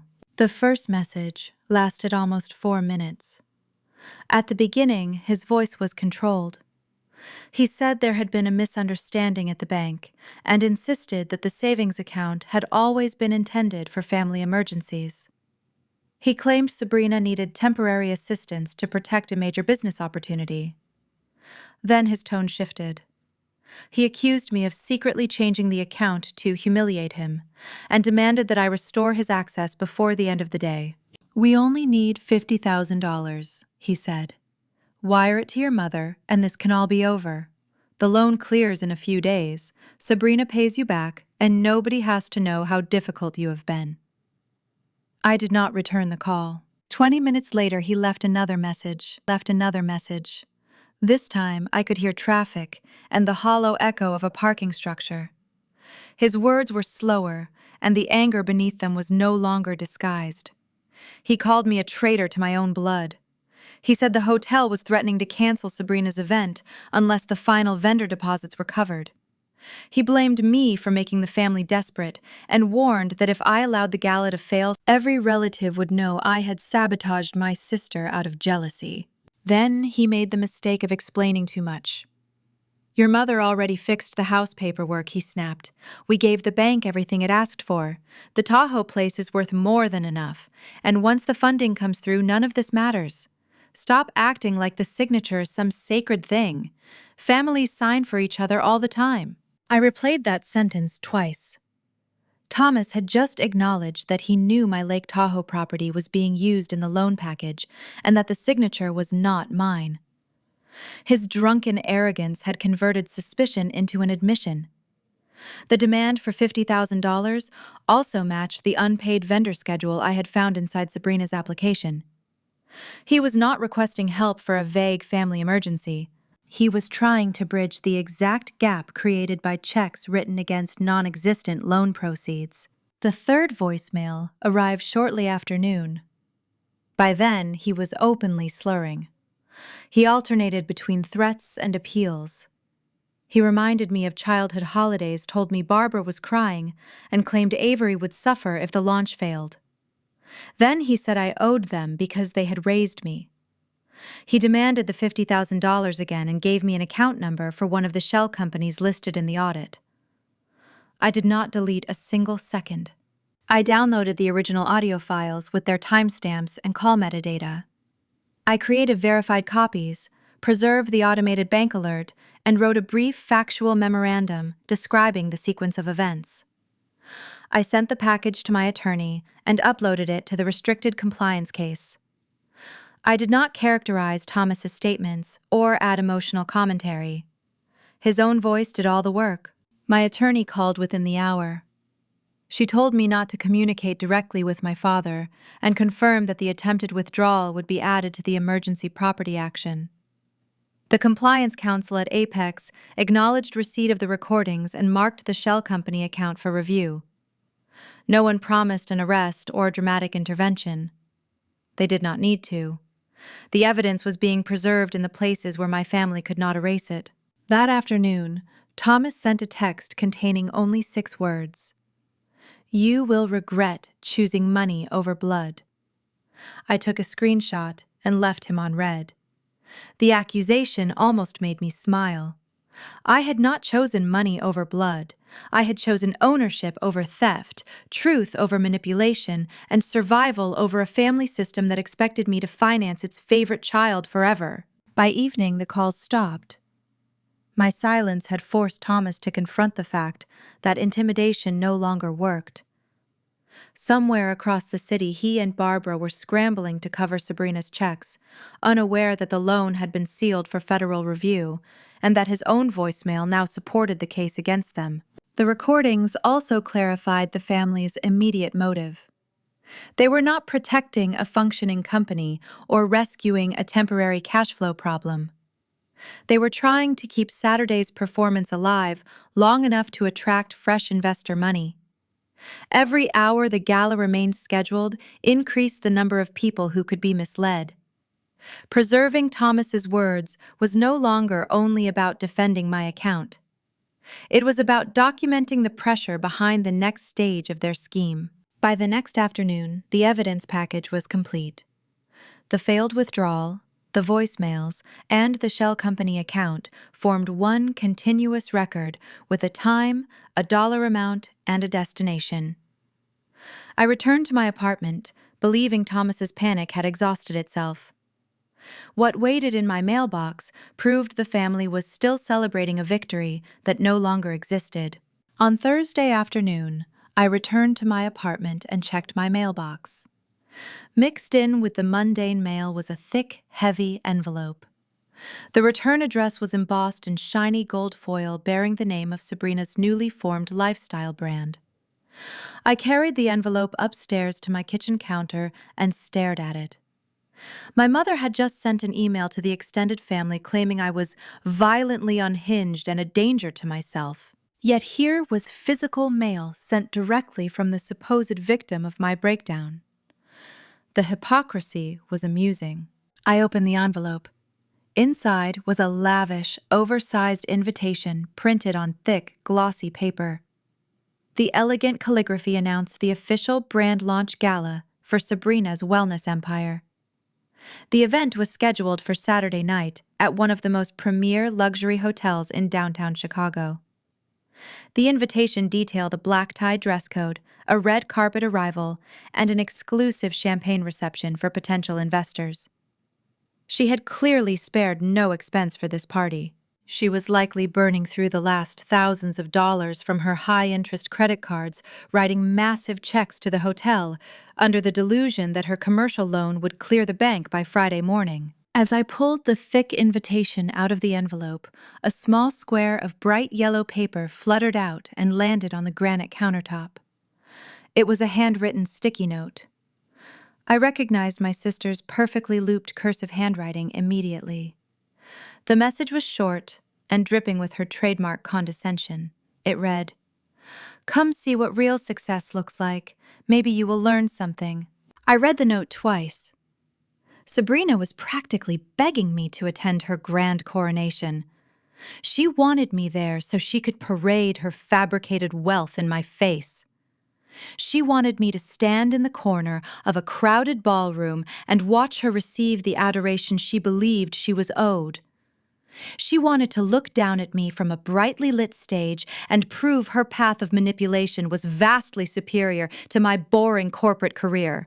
She was inviting the person who held the detonator to her entire life to come and watch the show. It was the perfect poetic invitation. I picked up the sticky note and tossed it into the trash can. I was absolutely going to that party. But I was not going to hide in the back of the room looking defeated. If Sabrina wanted me to see what real success looked like, I was going to show up looking like the senior corporate executive who controlled her fate. I was going to wear my power. The next afternoon, I took an early lunch break and walked over to the high-end shopping district on Michigan Avenue. I rarely indulged in expensive designer clothing, usually preferring practical business wear for the office. But this specific occasion required a completely different kind of uniform. This required armor. I walked into a luxury boutique and enlisted the help of a personal shopper. I told her I needed a formal evening gown that projected absolute, unshakable authority. I did not want anything flashy or overly trendy. I wanted cold, hard, corporate power. After trying on several options, I found the perfect dress. It was a floor-length gown made of heavy, midnight blue silk. The tailoring was immaculate, with sharp, structured shoulders and a high, elegant neckline that commanded respect. It fit me perfectly, making me look taller and far more imposing than I actually felt. I paired the gown with classic black stiletto heels and a sleek, minimalist clutch. As I stood in front of the full-length mirror in the fitting room, I barely recognized the woman looking back at me. The quiet, accommodating sister was completely gone. The woman in the mirror was a predator, ready to dismantle her prey. I purchased the items without glancing at the price tag. I returned to my apartment on Saturday evening, feeling a strange sense of calm anticipation. The gala was scheduled to begin at 8. I spent an hour carefully styling my hair and applying my makeup, keeping my look sharp and professional. I slipped into the midnight blue silk gown and stepped into my heels. I checked my reflection one last time, ensuring every single detail was absolutely flawless. I looked exactly like a woman who held the power to destroy a fraudulent empire. But the most important part of my preparation had nothing to do with my wardrobe. I walked over to my home office desk, where my professional leather briefcase sat waiting. I unlocked the briefcase and opened the main compartment. Inside, resting in a pristine red file folder, were the physical printed copies of my fully compiled federal audit reports. I had the verified tax transcripts proving Sabrina's massive debt. I had the detailed bank statements showing her check-kiting scheme. I had the property records outlining my parents' hidden bankruptcies and their 3 secret mortgages. At the very top of the stack, I had the forensic analysis proving that the commercial lease agreement for my Lake Tahoe home was a deliberate, malicious forgery. I traced my hand over the smooth red cover of the folder. This was the physical manifestation of my entire legal case. These papers were the absolute, undeniable truth that would shatter my family's beautiful, elaborate lies. I carefully closed the red folder and secured it inside the leather briefcase. I snapped the brass locks shut with a sharp, definitive click. I picked up my briefcase, grabbed my phone, and ordered a premium black car service to take me to the hotel. I was not going to arrive in a standard taxi. I was going to arrive exactly the way Sabrina expected a successful investor to arrive. My phone buzzed, confirming the driver was waiting downstairs. I turned off the lights, locked the door behind me, and walked toward the elevator. My heart beat steadily, matching the rhythmic clicking of my heels against the hallway floor. Sabrina wanted me to learn something about success tonight. I was fully prepared to give her an education she would never forget. This was the end of their reign over my life. The ride to the hotel took 20 minutes. I sat in the spacious back seat of the black town car, watching the bright city lights blur past the tinted windows. The driver navigated through the heavy evening traffic with practiced ease, giving me time to center my thoughts. I was not nervous. I did not feel the familiar anxious knot in my stomach that usually accompanied family events. Instead, I felt a profound sense of absolute clarity. The heavy leather briefcase resting on the seat next to me contained the definitive end to 33 years of emotional manipulation. The car pulled up to the grand entrance of the Sinclair Hotel. It was one of the most notoriously expensive venues in the city. Sabrina had certainly gone out of her way to manufacture an illusion of spectacular success. A velvet rope lined the walkway leading up to the main double doors, and a team of hired photographers was stationed near a custom backdrop, flashing their cameras at arriving guests. It was a perfectly orchestrated circus, designed to make everyone believe my sister was a prominent business mogul. The driver opened my door and I stepped out onto the pavement. The cool evening breeze caught the heavy silk of my midnight blue gown. I grabbed my briefcase and walked past the flashing cameras without stopping to pose. The valet attendants nodded politely as I entered the sprawling marble lobby. Large digital signs pointed the way to the grand ballroom, directing guests to the exclusive launch gala for Sabrina's wellness brand. I checked my coat, but kept my briefcase firmly gripped in my right hand. I walked down the long, carpeted corridor toward the ballroom entrances. Two men in dark suits holding clipboards stood at the doors, checking names against a VIP guest list. I approached the podium and gave them my name. The man scanned his list, paused for a moment, and then unhooked the velvet rope to let me through. Sabrina had made sure my name was on that list. She wanted her captive audience. I stepped into the grand ballroom, and the sheer scale of the financial delusion hit me like a physical wave. The room was absolutely massive, bathed in soft, golden ambient lighting. At the center of the space stood a towering champagne fountain, surrounded by an elaborate display of imported orchids. Waiters in crisp white jackets circulated through the crowd, carrying silver trays of caviar and truffle appetizers. The room was packed with hundreds of people. I recognized local social media influencers and several wealthy venture capitalists my sister was desperately trying to court. They were all dressed in designer evening wear, sipping expensive champagne and exchanging business cards. To the untrained eye, it looked like the celebration of a massively successful corporate launch. But looking around the room, I only saw the staggering price tag. I knew exactly how much the floral arrangements cost. I knew that every single drop of champagne in this room was being paid for by maxed-out credit cards and a completely fraudulent commercial loan application. The entire room oozed fake wealth. I walked slowly toward the center of the ballroom, my heels sinking slightly into the thick, plush carpet. I did not rush. I kept my posture perfectly straight and my expression carefully neutral. It did not take long for people to notice me. I spotted my extended family gathered near the far side of the room, near the secondary bar. My Aunt Martha was there, along with my cousin Greg and several other relatives who had been blindly copied on my mother's vicious email. I watched the exact moment they saw me.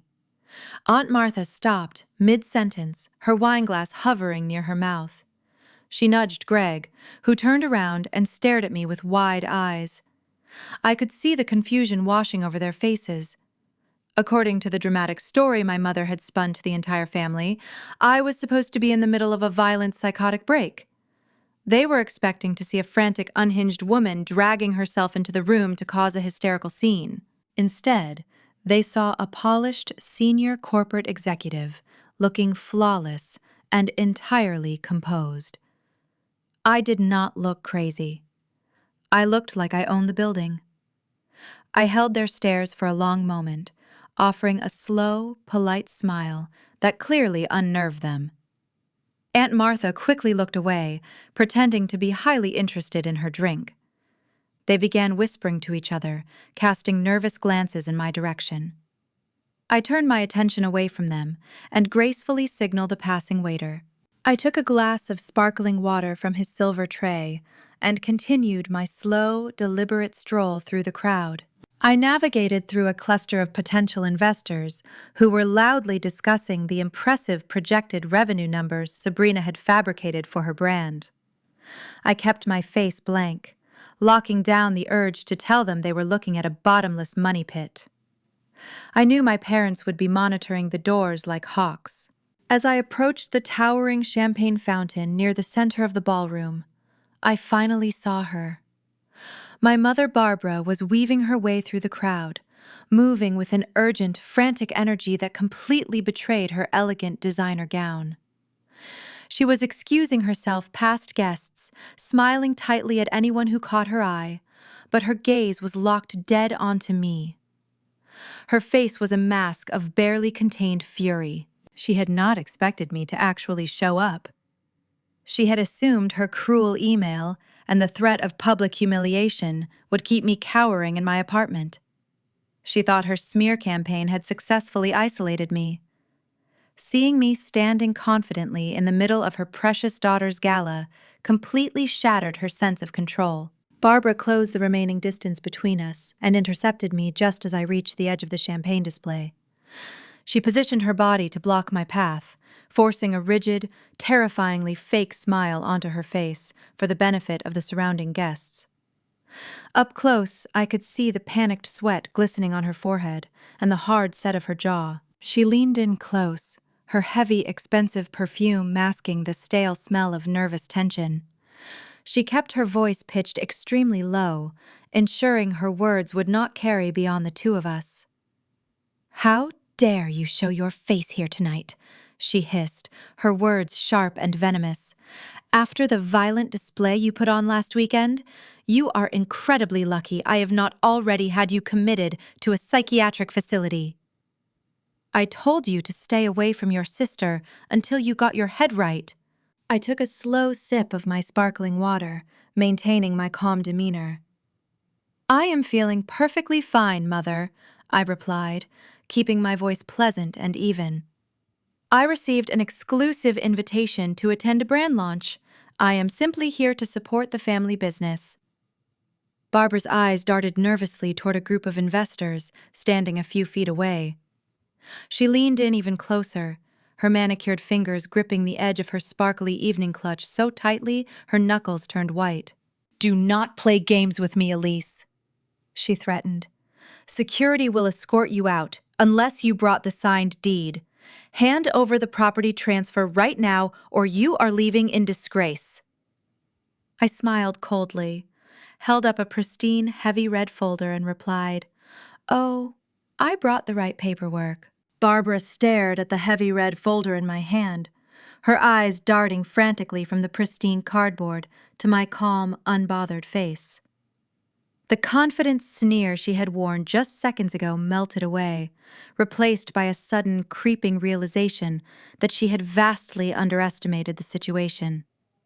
She opened her mouth to speak, likely to issue another hollow threat or demand to see what was inside the folder, but the booming voice of an event announcer echoed through the massive ballroom speakers. The ambient golden lighting began to dim, shifting focus to the brightly illuminated stage at the far end of the room. The launch presentation was officially beginning. Barbara snapped her jaw shut. She cast one last venomous glare in my direction, smoothing down the front of her expensive cream-colored evening gown. She knew she could not risk causing a public screaming match right now, not with dozens of potential investors standing just a few feet away. She turned on her heel and hurried toward the front row of VIP seating, desperate to maintain her image as the proud, supportive matriarch. I watched her retreat, feeling an immense sense of satisfaction. I did not follow her to the front.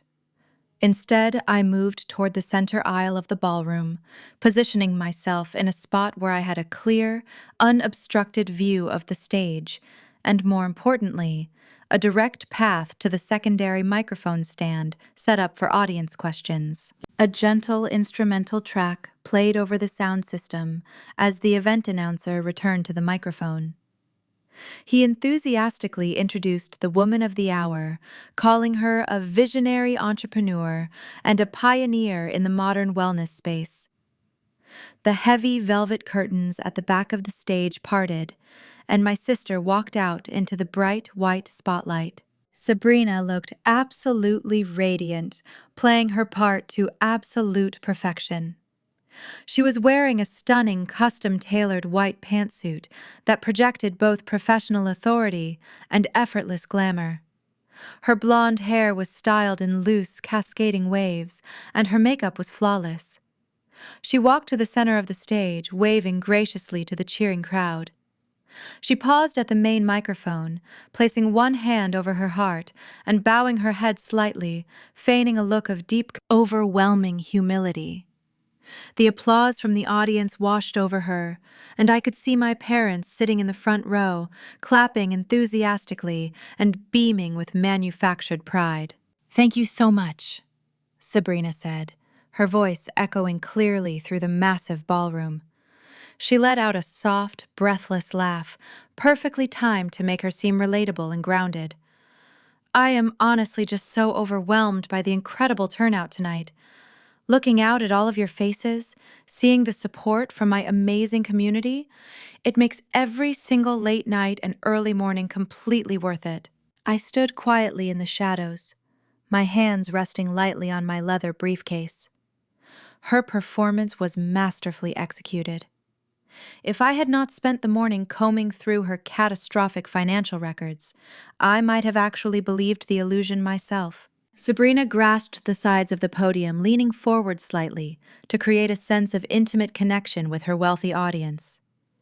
"Building this brand has been the most challenging journey of my entire life," she continued, her voice taking on a serious, inspirational tone. "When I first started this company, I had nothing but a vision and a whole lot of determination. People told me the wellness market was too saturated. They told me I was dreaming too big. But I knew that if I just put my head down, trusted my instincts, and worked harder than anyone else in the room, I could build something truly extraordinary. I built this empire from the ground up, brick by brick, entirely on my own."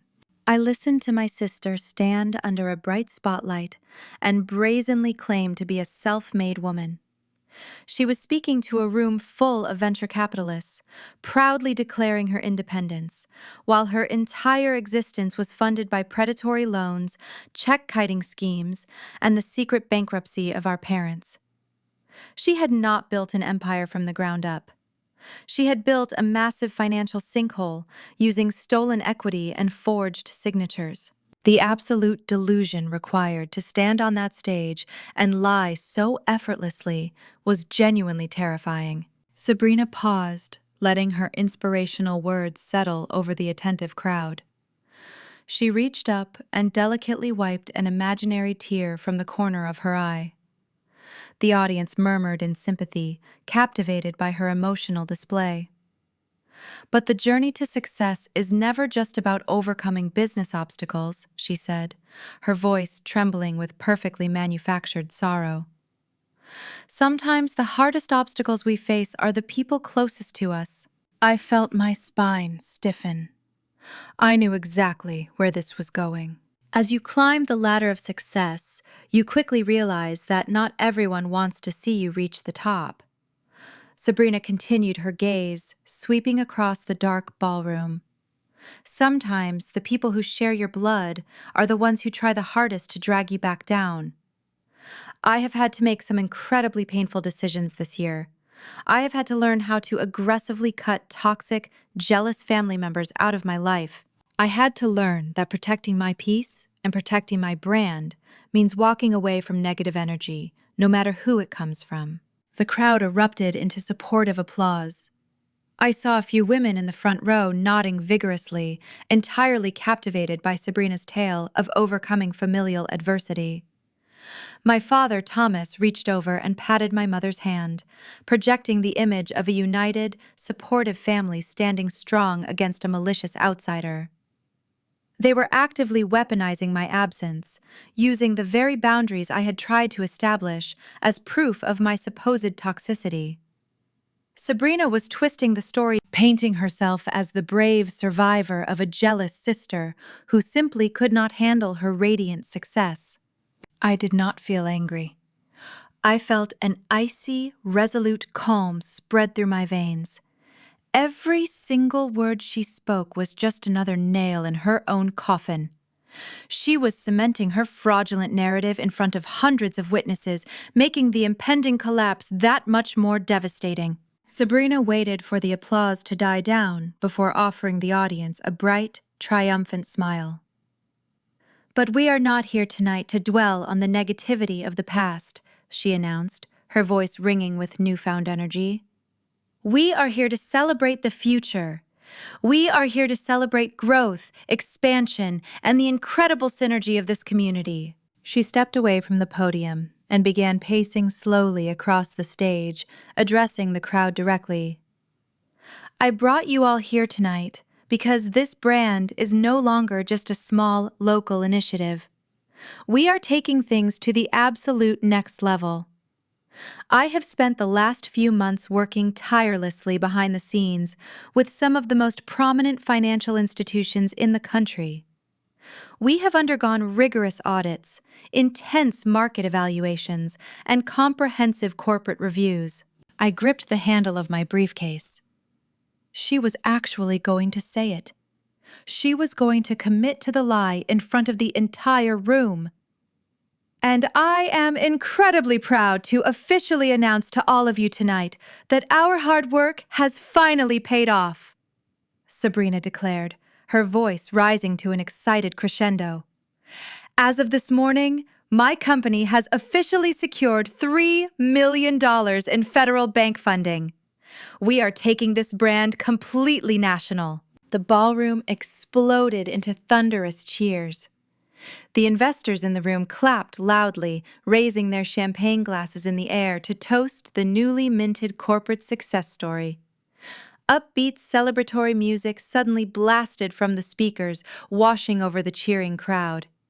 Confetti cannons positioned at the edges of the stage shot glittering gold streamers into the air, raining down over Sabrina as she stood in the center of the stage, soaking in the absolute adoration of the room. She had done it. She had successfully convinced every single person in the building that she was a multi-million-dollar business mogul ready to conquer the national market. I stood in the center aisle, completely untouched by the raining gold confetti.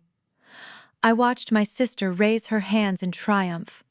I watched my parents stand up in the front row to give her a standing ovation, their faces glowing with immense pride. They were celebrating a victory built entirely on a foundation of massive federal fraud. They genuinely believed they had won the war. They believed the $3 million loan was guaranteed, that their secret bankruptcies would be saved, and that I had been permanently exiled from their perfect, wealthy lives. The applause continued to echo through the grand ballroom, loud and deafening. I looked down at the heavy leather briefcase in my right hand. The time for observing was over. The stage was set, the audience was captive, and the lie had reached its absolute peak. I took a deep breath, adjusted the grip on my briefcase, and began walking directly down the center aisle, moving with cold, deliberate purpose straight toward the brightly lit stage. I kept my eyes locked on the secondary microphone stand, positioned just to the left of the main platform. The applause in the room was still deafening, a roaring wave of validation that Sabrina was eagerly soaking up. I moved through the center aisle with a steady, unhurried pace. The heavy silk of my midnight blue gown brushed against the thick carpet with a soft, rustling sound that grounded me. I did not look at the wealthy investors or the perfectly styled influencers around me. My focus was absolute and unwavering. As I neared the front rows, the dynamic in the room began to shift. It started with my parents. My mother, Barbara, had been standing and clapping vigorously, basking in the reflected glory of her favorite child. I watched the exact second she caught sight of me stepping into the illuminated area near the stage. Her hands froze in midair. The color drained from her face so completely, she looked almost ghostly under the bright venue lights. My father, Thomas, followed her gaze. He blinked rapidly, clearly struggling to understand why the daughter they had supposedly banished was walking directly toward the stage instead of cowering in shame. I did not stop or acknowledge their presence. I climbed the 3 short carpeted steps leading up to the platform's edge with deliberate grace. Sabrina was still waving to the cheering crowd, basking in the falling gold confetti that caught the light like tiny sparks. She turned her head to gesture toward the investors, and that was when she finally saw me, standing on the edge of her stage. Her bright, manufactured smile faltered. For a fraction of a second, the polished lifestyle guru vanished, replaced by a panicked, confused woman who realized a massive variable had just entered her perfectly controlled environment. She quickly masked her shock, narrowing her eyes. She likely assumed I was coming up to make a desperate, embarrassing scene. She probably thought I was going to cry-yell and prove the exact narrative she had just spun about her toxic, jealous family members trying to drag her down. I could see her gripping the sides of her podium, ready to play the victim and call for security. But I had no intention of playing into her hands. I did not walk toward her. I walked straight to the secondary microphone stand that had been set up for the upcoming investor question and answer session. The microphone was positioned a few feet away from the center stage, offering a clear view of the entire ballroom.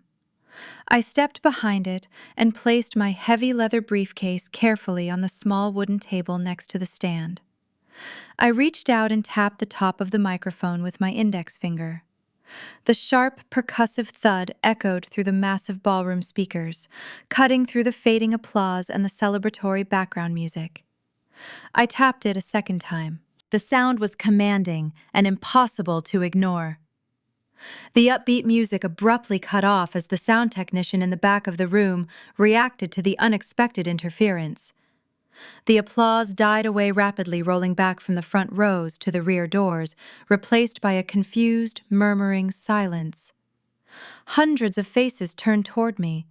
The entire ballroom filled with seasoned venture capitalists, local celebrities, and my extended family was now looking directly at the woman in the midnight blue dress. I adjusted the microphone stand, pulling it slightly closer to me. I looked out at the sea of expectant faces, then turned my gaze to my sister. Sabrina was staring at me, her chest rising and falling quickly, her knuckles white where she gripped the podium. I leaned into the microphone. "Good evening," I said. My voice was calm, measured, and stripped of all emotional vulnerability. I spoke with the terrifying, icy corporate precision I used when conducting high-level board meetings or deposing hostile witnesses in financial crimes. It was a tone designed to command absolute attention and project unquestionable authority. The sound of my own voice echoing clearly through the massive ballroom felt incredibly empowering. I know you are all here tonight to celebrate a monumental business announcement. I continued, my gaze sweeping across the front row of high-profile investors. A brand launch of this magnitude requires absolute transparency, especially when discussing federal banking partnerships and multi-million-dollar commercial funding. I paused for a moment, letting the silence stretch across the vast room. I looked down at the front row. My mother was gripping the armrest of her chair, looking as though she might be physically ill. Her chest heaved with panicked breaths. My father was staring at me in total paralyzing shock, his mouth slightly open. They had spent weeks telling everyone I was a crazy, unstable failure who worked a meaningless desk job. They had no framework to process the cold, commanding executive standing before them. Sabrina leaned into her own microphone, unable to maintain her silence any longer. "Elise," she hissed, momentarily forgetting her audience and using my name in a tone filled with pure venom. "Get off this stage right now. Security, please escort her out."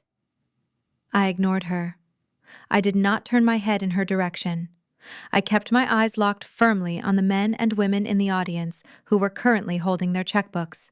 My sister Sabrina just proudly announced to this room that her lifestyle company has officially secured $3 million in federal bank funding to take her brand national, I said, making sure my voice carried with perfect clarity to the very back of the room.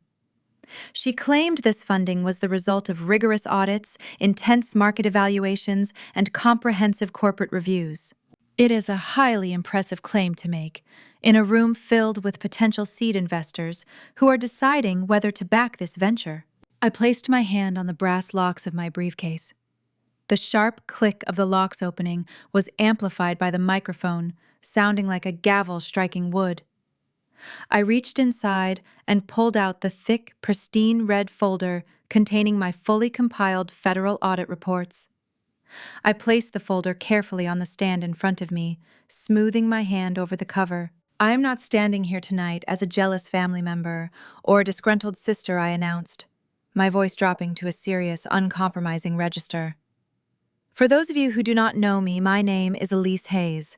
I am the lead senior fraud investigator for Apex Financial. Apex Financial is the primary commercial creditor, handling the exact $3 million loan application that was just proudly mentioned on this stage." The collective gasp of pure shock that rapidly rippled through the massive ballroom was instantaneous and completely undeniable. The faces of the investors in the front row transformed from polite curiosity to sharp, alarmed attention. Several men in expensive suits physically leaned forward in their chairs. My Aunt Martha, sitting a few rows back, dropped her evening clutch onto the floor. My mother let out a small, strangled noise, sinking back into her chair as if she had just been struck by lightning. She suddenly understood what my boring spreadsheet work actually entailed. Sabrina stood frozen at her podium, her face draining of all color. The fabricated empire she had spent months building was resting entirely in the palm of my hand, and I was about to crush it into dust. I opened the red folder and smoothed my hand across the top page. The crisp sound of the paper shifting echoed through the dead-silent room. I looked directly at my sister, holding her terrified gaze, and spoke into the microphone. "On behalf of the underwriting division at Apex Financial, I am issuing a formal public denial of the commercial loan application submitted by Sabrina Hayes. The $3 million funding request has been permanently rejected due to the discovery of severe financial fraud." Sabrina gripped the sides of her podium so tightly that her acrylic nails looked as though they might snap. She let out a frantic laugh, leaning into her microphone in a desperate attempt to regain control. "Do not listen to her," Sabrina pleaded, her voice trembling. "I told you all she was having a mental breakdown. She does not work for the bank. She is just my jealous, unstable sister making things up to ruin my special night. Security, please remove her from the stage immediately." I did not flinch. I reached into my folder and pulled out a stack of certified federal tax transcripts.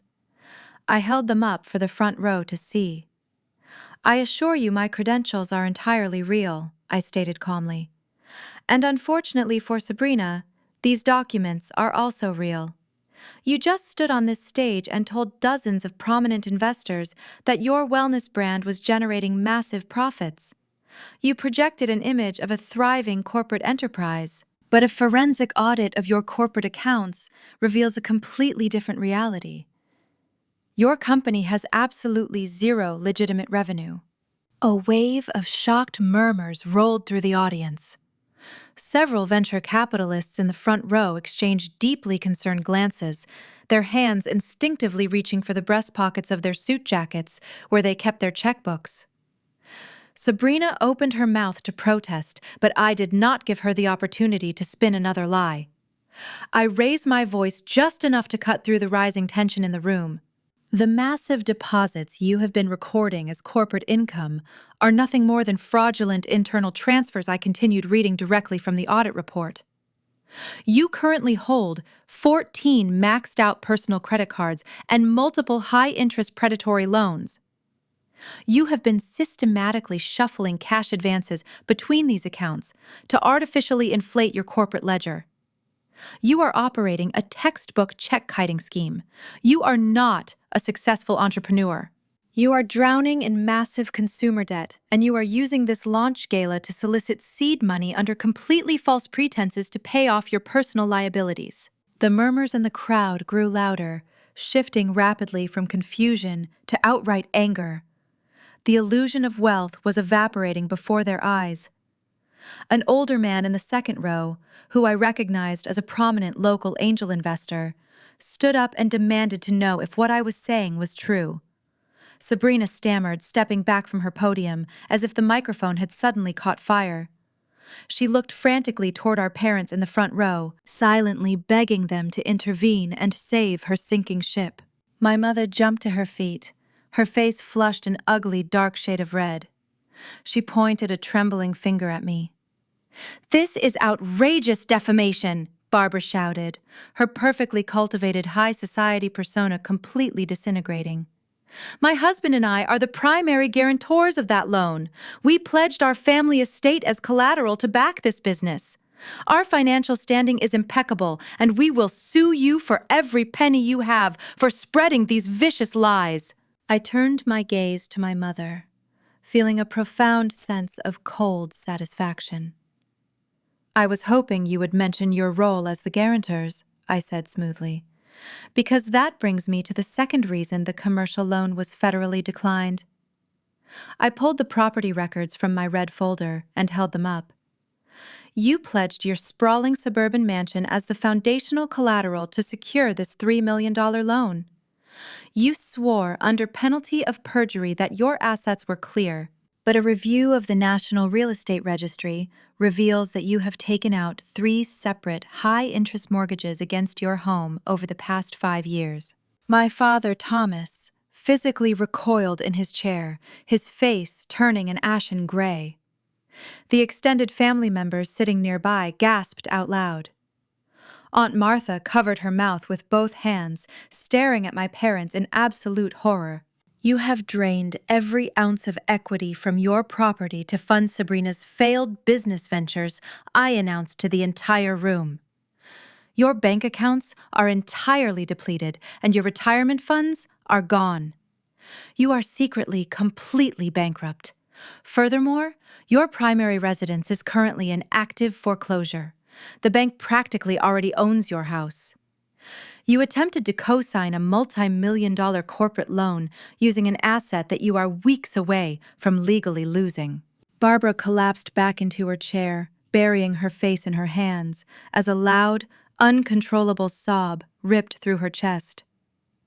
Thomas simply stared at the floor, completely paralyzed by the public unmasking of his financial ruin. The wealthy facade they had maintained for decades had just been violently stripped away in front of their most important social peers. "But the final piece of evidence is what cemented this as a severe federal crime," I stated, turning my attention back to Sabrina, who was now weeping on the stage. "You knew your parents' bankrupt estate would not secure the funding. You listed a secondary piece of real estate as collateral.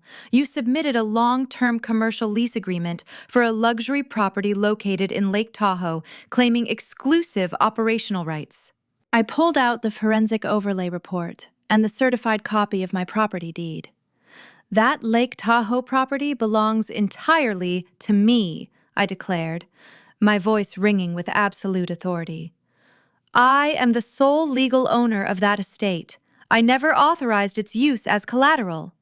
Sabrina deliberately forged my signature at the bottom of a binding legal contract. She submitted a fabricated lease agreement to a federally insured institution in a direct attempt to commit severe mortgage fraud and steal my home. Total chaos instantly erupted across the grand ballroom.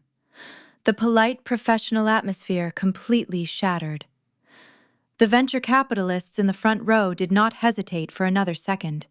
They immediately pulled out their cell phones and began frantically calling their banking representatives to cancel the massive seed checks they had written earlier in the evening. Men and women in designer clothing were shouting over each other, demanding their investment funds be returned and threatening massive civil lawsuits against Sabrina and my parents. Near the back of the ballroom, the hotel manager stared at the chaotic scene before him. Realizing the loan was a complete fraud, he understood Sabrina had no money to pay the exorbitant invoice for this massive black tie event. I watched him grab the two-way radio clipped to his belt and speak rapidly into the receiver. He signaled his security staff, and the large wooden doors of the grand ballroom were pulled shut and locked.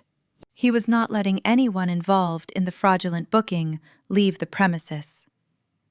I calmly gathered my documents and securely locked the folder inside my heavy leather briefcase. Through the locked doors, I heard the faint wail of police sirens echoing in the distance, rapidly growing louder as they approached the hotel. The sirens stopped directly outside the hotel. A moment later, the heavy ballroom doors opened, and 4 uniformed Chicago police officers entered with the hotel manager and 2 members of venue security. The room went silent in uneven waves. Investors lowered their phones. Waiters froze beside abandoned trays. Hundreds of guests turned from the stage toward the officers moving down the center aisle. The police did not approach me. The lead officer spoke briefly with the hotel manager, checked the information on a tablet, and continued toward Sabrina. Because the fraudulent loan package, forged lease, and disputed event payments had already been reported through formal channels, the officers arrived with names, documents, and instructions. They were not responding to a family argument. They were securing people and evidence connected to an active fraud investigation. Sabrina backed away from the podium. Gold confetti clung to her white pantsuit and hair, transforming the remains of her triumphant announcement into something grotesque. She looked from the officers to the investors and then to me. "This is her fault," she shouted. "My sister hacked the bank. She has been stalking me for months. She is having a breakdown." The lead officer asked her to step away from the microphone and keep her hands visible. Sabrina refused. She grabbed the red presentation binder from the podium and tried to push past a stage assistant toward the curtains. One of the officers blocked the exit. Another collected the binder and placed it in an evidence bag after the hotel manager identified it as part of Sabrina's investor materials. Thomas rose from the front row as if he intended to intervene. The movement brought 2 officers toward him immediately. He stopped, stared at the floor, and slowly held out his hands. The fury he had poured into my voicemail was gone. He looked smaller than I had ever seen him. His expensive tuxedo could not disguise the posture of a man who knew the records would survive every lie he told. The officer on stage instructed Sabrina to turn around. She began sobbing, asking Barbara to do something. When my mother tried to climb onto the platform, venue security stopped her at the steps. Sabrina's cries became louder as the officer secured her wrists and informed her that she was being detained in connection with suspected identity theft, submission of fraudulent financial documents, and related offenses under investigation. "You cannot arrest me at my own launch!" Sabrina screamed. I have investors here. I have contracts. The money is approved. No one applauded now. The older angel investor, who had challenged her story, stepped into the aisle and told an officer that he had transferred a deposit after receiving written assurances that the Apex loan had closed. Two other investors immediately said the same thing. Their statements were recorded while venue staff began collecting copies of pledge agreements from the tables. The hotel manager produced the unpaid final invoice and the checks Sabrina had delivered. Every attempt she had made to look successful had generated another document. Barbara turned on the guests. She accused the investors of abandoning a young female founder. She demanded that the hotel unlock the doors and threatened to sue everyone in the room. When Aunt Martha quietly asked whether the house was truly in foreclosure, Barbara spun toward her with an expression of betrayal. "This is not the time," Barbara snapped. It was exactly the time. The relatives who had repeated her email were now watching officers photograph the forged lease and escort Sabrina away from the podium. Cousin Greg avoided my eyes. Aunt Martha looked physically ill. None of them approached me to apologize. Their silence was enough to show that the story they had accepted so eagerly was collapsing. Thomas was detained beside the front row while an officer confirmed his identity and read him his rights. He did not look at Barbara. He did not look at Sabrina. When he was asked about the guarantor documents and the shell company account, his jaw tightened, but he remained silent. The same man who had ordered me to wire $50,000 could not produce a single word with a recorder in front of him. Sabrina, however, kept talking. She insisted that Barbara had handled the lease and that Thomas had promised the bank would never examine the signature closely. Barbara screamed at her to stop. The command came too late. Several phones were still recording, and the officers heard every word. The hotel manager directed staff to close the bars and stop all service. Guests were allowed to leave only after providing contact information or confirming that they were not parties to the disputed transactions.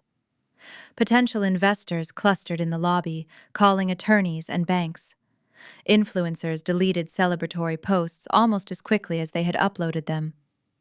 The giant digital screen behind the stage still displayed Sabrina's brand name above the words National Expansion, but the image now looked like evidence instead of advertising.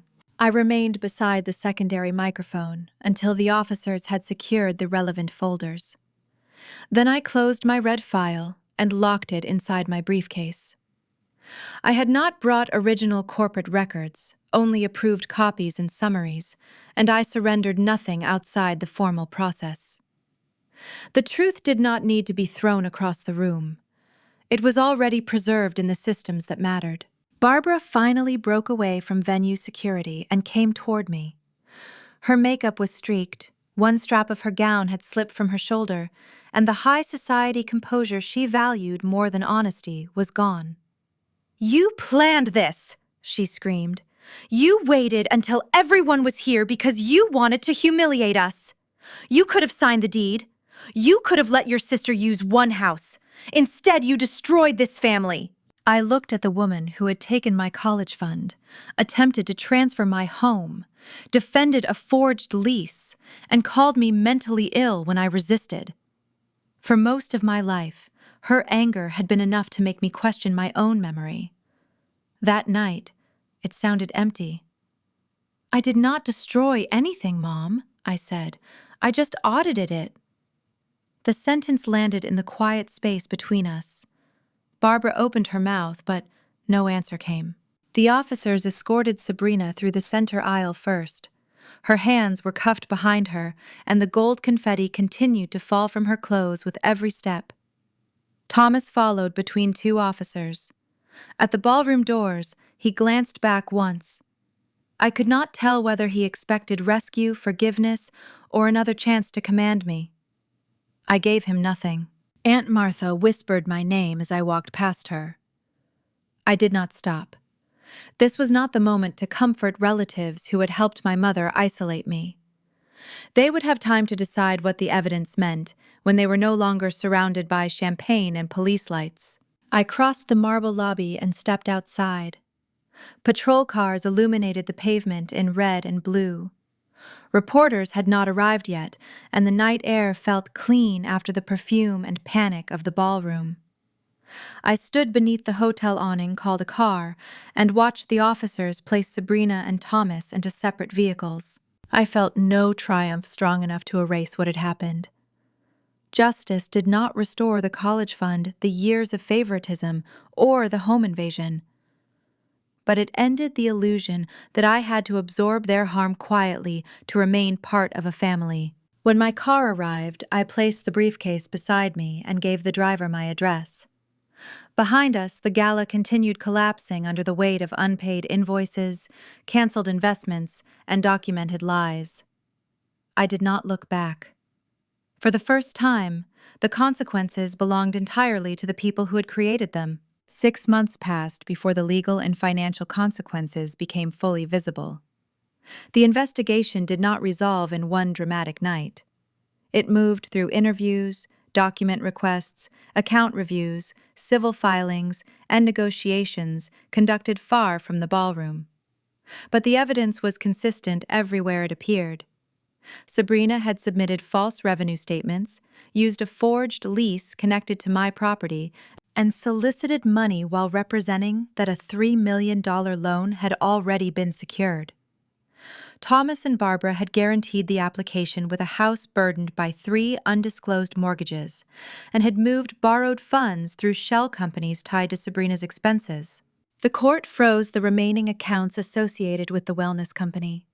Sabrina's launch inventory filming equipment, luxury vehicle, office furniture, and designer wardrobe were cataloged and sold to satisfy creditors. The glossy website disappeared first, then her sponsors removed old promotional material. Her followers, who had praised the Lake Tahoe retreat as a symbol of abundance, circulated clips of her being escorted from the hotel in handcuffs. The brand she had described as a national empire lasted less than a season. Several investors filed civil claims seeking the return of deposits made in reliance on Sabrina's false funding announcement. The hotel pursued the unpaid event balance, and vendors demanded payment for flowers, staging catering photography, and entertainment. There was no hidden reserve to satisfy them. The money had already been consumed by debt. Faced with the forged lease, the falsified statements, the recorded promises to investors, and the financial trail preserved by Apex, Sabrina accepted a plea agreement, rather than risk a harsher outcome at trial. She received 5 years of supervised probation, restitution obligations, and strict restrictions on managing incorporated businesses or handling investor funds. Any violation could expose her to additional penalties. She was required to maintain lawful employment and submit regular financial reports.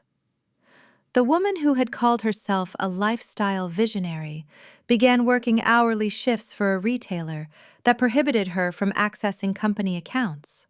Avery stayed largely outside the public proceedings. I was grateful for that. She had repeated what her mother told her at the barbecue because she was 8 years old, not because she understood property theft. I did not contact her directly, but I asked my attorney to ensure that nothing in my filings unnecessarily exposed her personal information. The adults had created the fraud. The child did not need to carry their punishment. Thomas's position was more complicated. His guarantee documents shell company involvement, attempted withdrawal from my savings account, and voicemail admissions became part of the broader case. He avoided the spectacle of a public trial by cooperating with investigators and agreeing to financial penalties and monitoring. Cooperation did not save the life he had built. It only limited how much worse the consequences became. The foreclosure on my parents' suburban mansion accelerated. For years, Barbara and Thomas had presented the house as proof of permanent wealth. In reality, 3 lenders had claims against nearly every dollar of equity. Once the fraud investigation exposed the hidden obligations and missed payments, the property was repossessed and listed for sale. Photographs appeared online, showing empty rooms where Barbara had hosted elaborate dinners and judged other people's success. Their friends disappeared quickly. Invitations stopped. Calls were not returned. People who had accepted free meals and repeated Barbara's gossip treated the scandal like a contagious illness. Aunt Martha sent me a long email, apologizing for believing the story about my mental health. Cousin Greg wrote that he had misunderstood the situation. I read both messages and filed them away. An apology could acknowledge harm, but it did not automatically restore access to my life. With their retirement accounts exhausted and their credit destroyed, Barbara and Thomas moved into a cramped, two-bedroom apartment on the outskirts of the city. The building was safe, but ordinary, which Barbara described in her voicemails as if it were a human rights violation. She complained about the small kitchen, the shared laundry room, and the noise from neighboring units. Thomas's health worsened under the stress, though I could not separate genuine illness from another attempt to make me responsible for his choices. Sabrina and Avery moved into the second bedroom after Sabrina lost her apartment. 4 people were now living in less space than the single guest wing my mother had called inadequate for Sabrina at Lake Tahoe. The contradiction did not create humility. It created a new demand. Barbara began leaving messages from unfamiliar numbers after I blocked her phone. At first she cried and said she wanted reconciliation. Then she described the apartment and asked whether I could send money for a larger place. When I did not respond, she changed tactics. She said the family had suffered enough, that the prosecution had already punished them, and that refusing to help now was vindictive. Her most astonishing email arrived in late winter. She proposed that all 4 of them move into my Lake Tahoe house.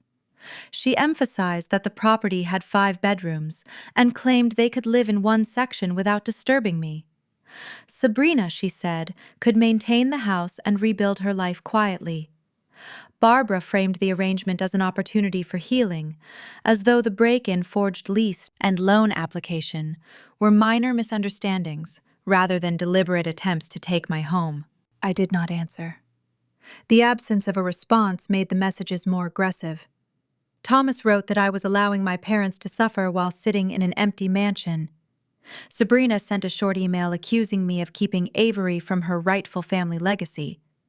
Barbara warned that relatives would judge me for abandoning them. The old strategy was unchanged: transform their desire into my obligation, then describe every boundary as cruelty. This time, I did not rely only on blocking numbers. I compiled the voicemails, emails, attempted third-party contacts, the sheriff's incident report, the forged lease, and the final disposition of Sabrina's case. I gave the material to a family law attorney and requested formal protection for my home, apartment, and workplace. The attorney first sent written no-contact notices. Barbara ignored hers and asked Aunt Martha to call me on her behalf. Sabrina created a new social media account and posted a photograph of the Lake Tahoe house with a caption about stolen family legacies. Thomas left another voicemail, saying he might drive to the property so we could settle the matter face to face. Those actions supported the next filing. The court issued protective orders barring Barbara Thomas and Sabrina from approaching my Lake Tahoe property, my Chicago residence, or Apex Financial's offices. They were prohibited from contacting me directly, using new accounts, or sending relatives to pressure me. The order explained that further violations could result in enforcement consequences and could jeopardize the conditions already imposed on Sabrina. When the service confirmations arrived, I expected to feel satisfaction. Instead, I felt quiet relief. The law had finally drawn the boundary my family refused to respect. I no longer had to monitor every unfamiliar car in the driveway or wonder whether another locksmith would appear at my door. I also completed the civil process necessary to restore undisputed possession of the Lake Tahoe house. The forged lease was declared invalid, the commercial equipment was removed, and the locks were replaced under supervision. I installed a monitored security system and transferred all property communications to my attorney. Every step was documented, ordinary and final. By spring, the calls stopped. The silence was not reconciliation, but it was peace. My parents had lost the mansion they used as proof of superiority. Sabrina had lost the brand she built on debt and forgery. I had not taken those things from them. Creditors' courts and documented facts had simply removed the protection that lies had provided. The Lake Tahoe house remained mine. More importantly, my time, money, and attention were mine again.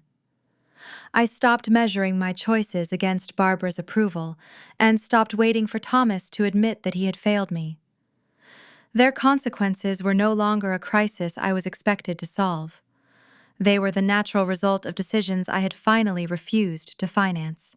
Exactly 1 year later, the morning sun crested over the Sierra Nevada mountains, casting a brilliant, warm light across the calm surface of Lake Tahoe. I stood in the center of my kitchen, holding a steaming mug of coffee, and listened to the absolute tranquility of my home. It was the 4th of July, the anniversary of the day my mother had dropped a quitclaim deed onto my patio table and demanded I surrender my sanctuary to feed my sister's insatiable vanity. The memory of that explosive evening still lingered in the back of my mind, but it no longer carried the sharp, suffocating weight of anxiety. It felt like a lifetime ago. It felt like a story that had happened to a completely different woman. I took a slow sip of coffee and smiled. I had spent 33 years trapped in a psychological cage, performing for an audience that only wanted to watch me fail. Now, the cage was entirely dismantled. I was free. I walked through the expansive living room, running my hand along the edge of the custom leather sofa I had purchased to replace the old, uncomfortable furniture my mother had constantly criticized. The house felt incredibly light.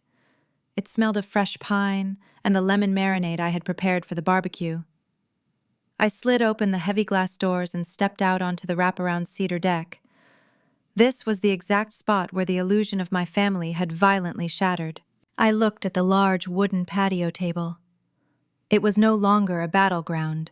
Today it was covered in bright, cheerful tablecloths, stacks of ceramic plates, and massive bowls of fresh summer fruit. I was hosting another 4th of July barbecue, but this time I had total control over the guest list. I spent the morning arranging the outdoor seating, setting up the wireless speakers to play an upbeat, relaxing playlist, and firing up the grill. I did not feel the familiar, twisting dread in my stomach that used to accompany my preparations for family events. I was not worried about whether the lighting was adequate for social media content. I was not stressed about someone complaining that the food was too rustic or the drinks were not expensive enough. I was simply preparing a meal to share with people I genuinely cared about. The profound absence of walking on eggshells was the greatest luxury I had ever experienced. By early afternoon, the sound of tires crunching on my gravel driveway announced the arrival of my guests. I walked around to the front of the property to greet them, feeling a genuine, radiant smile stretch across my face. The first to arrive was my department director, David, along with his husband, Michael. David had been the one to review the final federal reports after the initial arrests, and he had guided me through the complex internal compliance protocols that followed the exposure of the fraud ring. He brought a massive, beautifully arranged charcuterie board and a bottle of vintage red wine. We hugged warmly on the front porch. He did not look at my home as a potential commercial asset. He simply complimented the landscaping and asked if I needed any help carrying things to the back deck. Soon after, my closest friends from Chicago began to arrive. Anna and Lauren, 2 women I had met during my early days as a junior auditor, pulled up in a rented convertible, laughing loudly as they dragged bags of groceries and a cooler full of craft beer out of the trunk. They had been my steadfast support system during the grueling months of legal depositions and the emotional fallout of severing ties with my parents. They knew every single detail of the betrayal, and they had never once told me I was being too harsh or unforgiving. They understood that protecting my peace required absolute, uncompromising boundaries.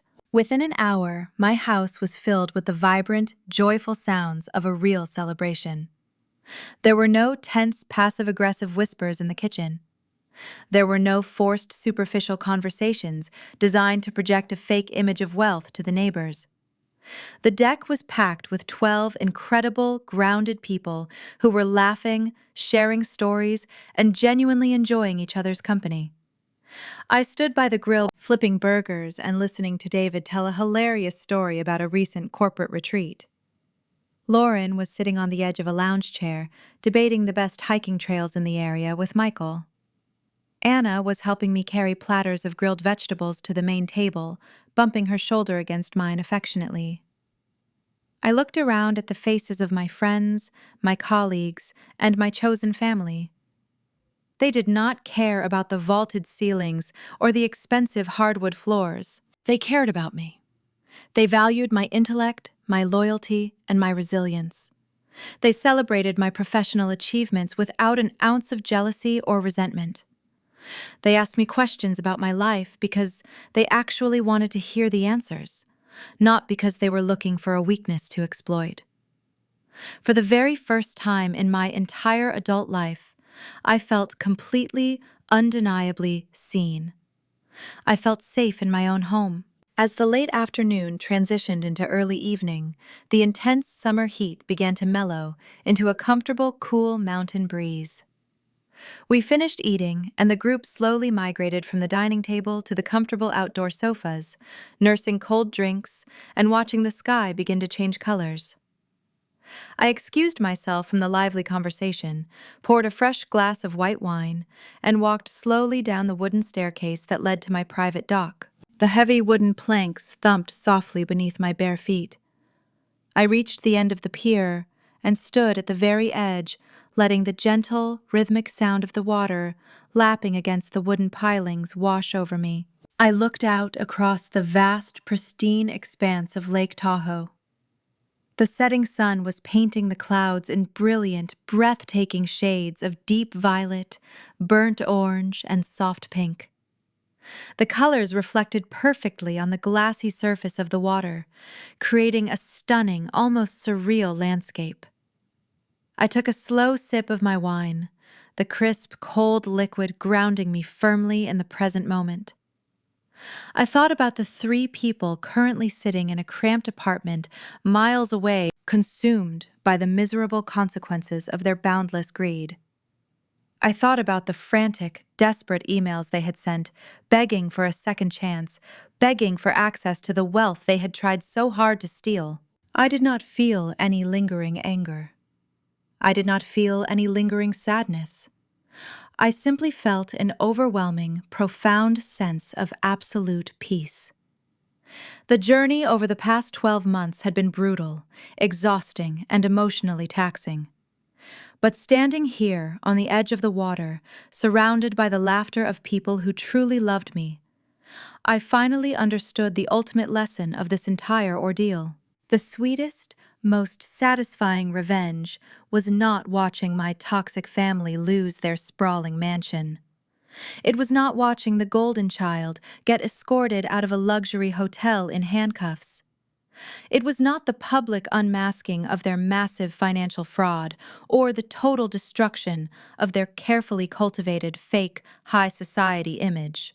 I had spent decades chasing a mirage of parental love that simply did not exist. By walking away from that toxic pursuit, I reclaimed the most precious asset I will ever own. I reclaimed myself. The true, undeniable victory was the quiet, profound realization that my worth was never tied to their approval in the first place. I did not need to earn my right to exist by funding their delusions. I was enough exactly as I was, and I had built a beautiful, secure life entirely with my own 2 hands. I raised my crystal glass to the fading summer sunlight, took one final sip of my wine, and walked back up the wooden stairs to join my real chosen family. What happened taught me that a boundary is not cruelty simply because an entitled person dislikes it. Sometimes protecting your peace means refusing one final argument, one final loan, or one final chance for someone to take what you built. If this story resonated with you, share your experience in the comments. And if you want more stories about betrayal, accountability, and rebuilding a life on your own terms, please like the video.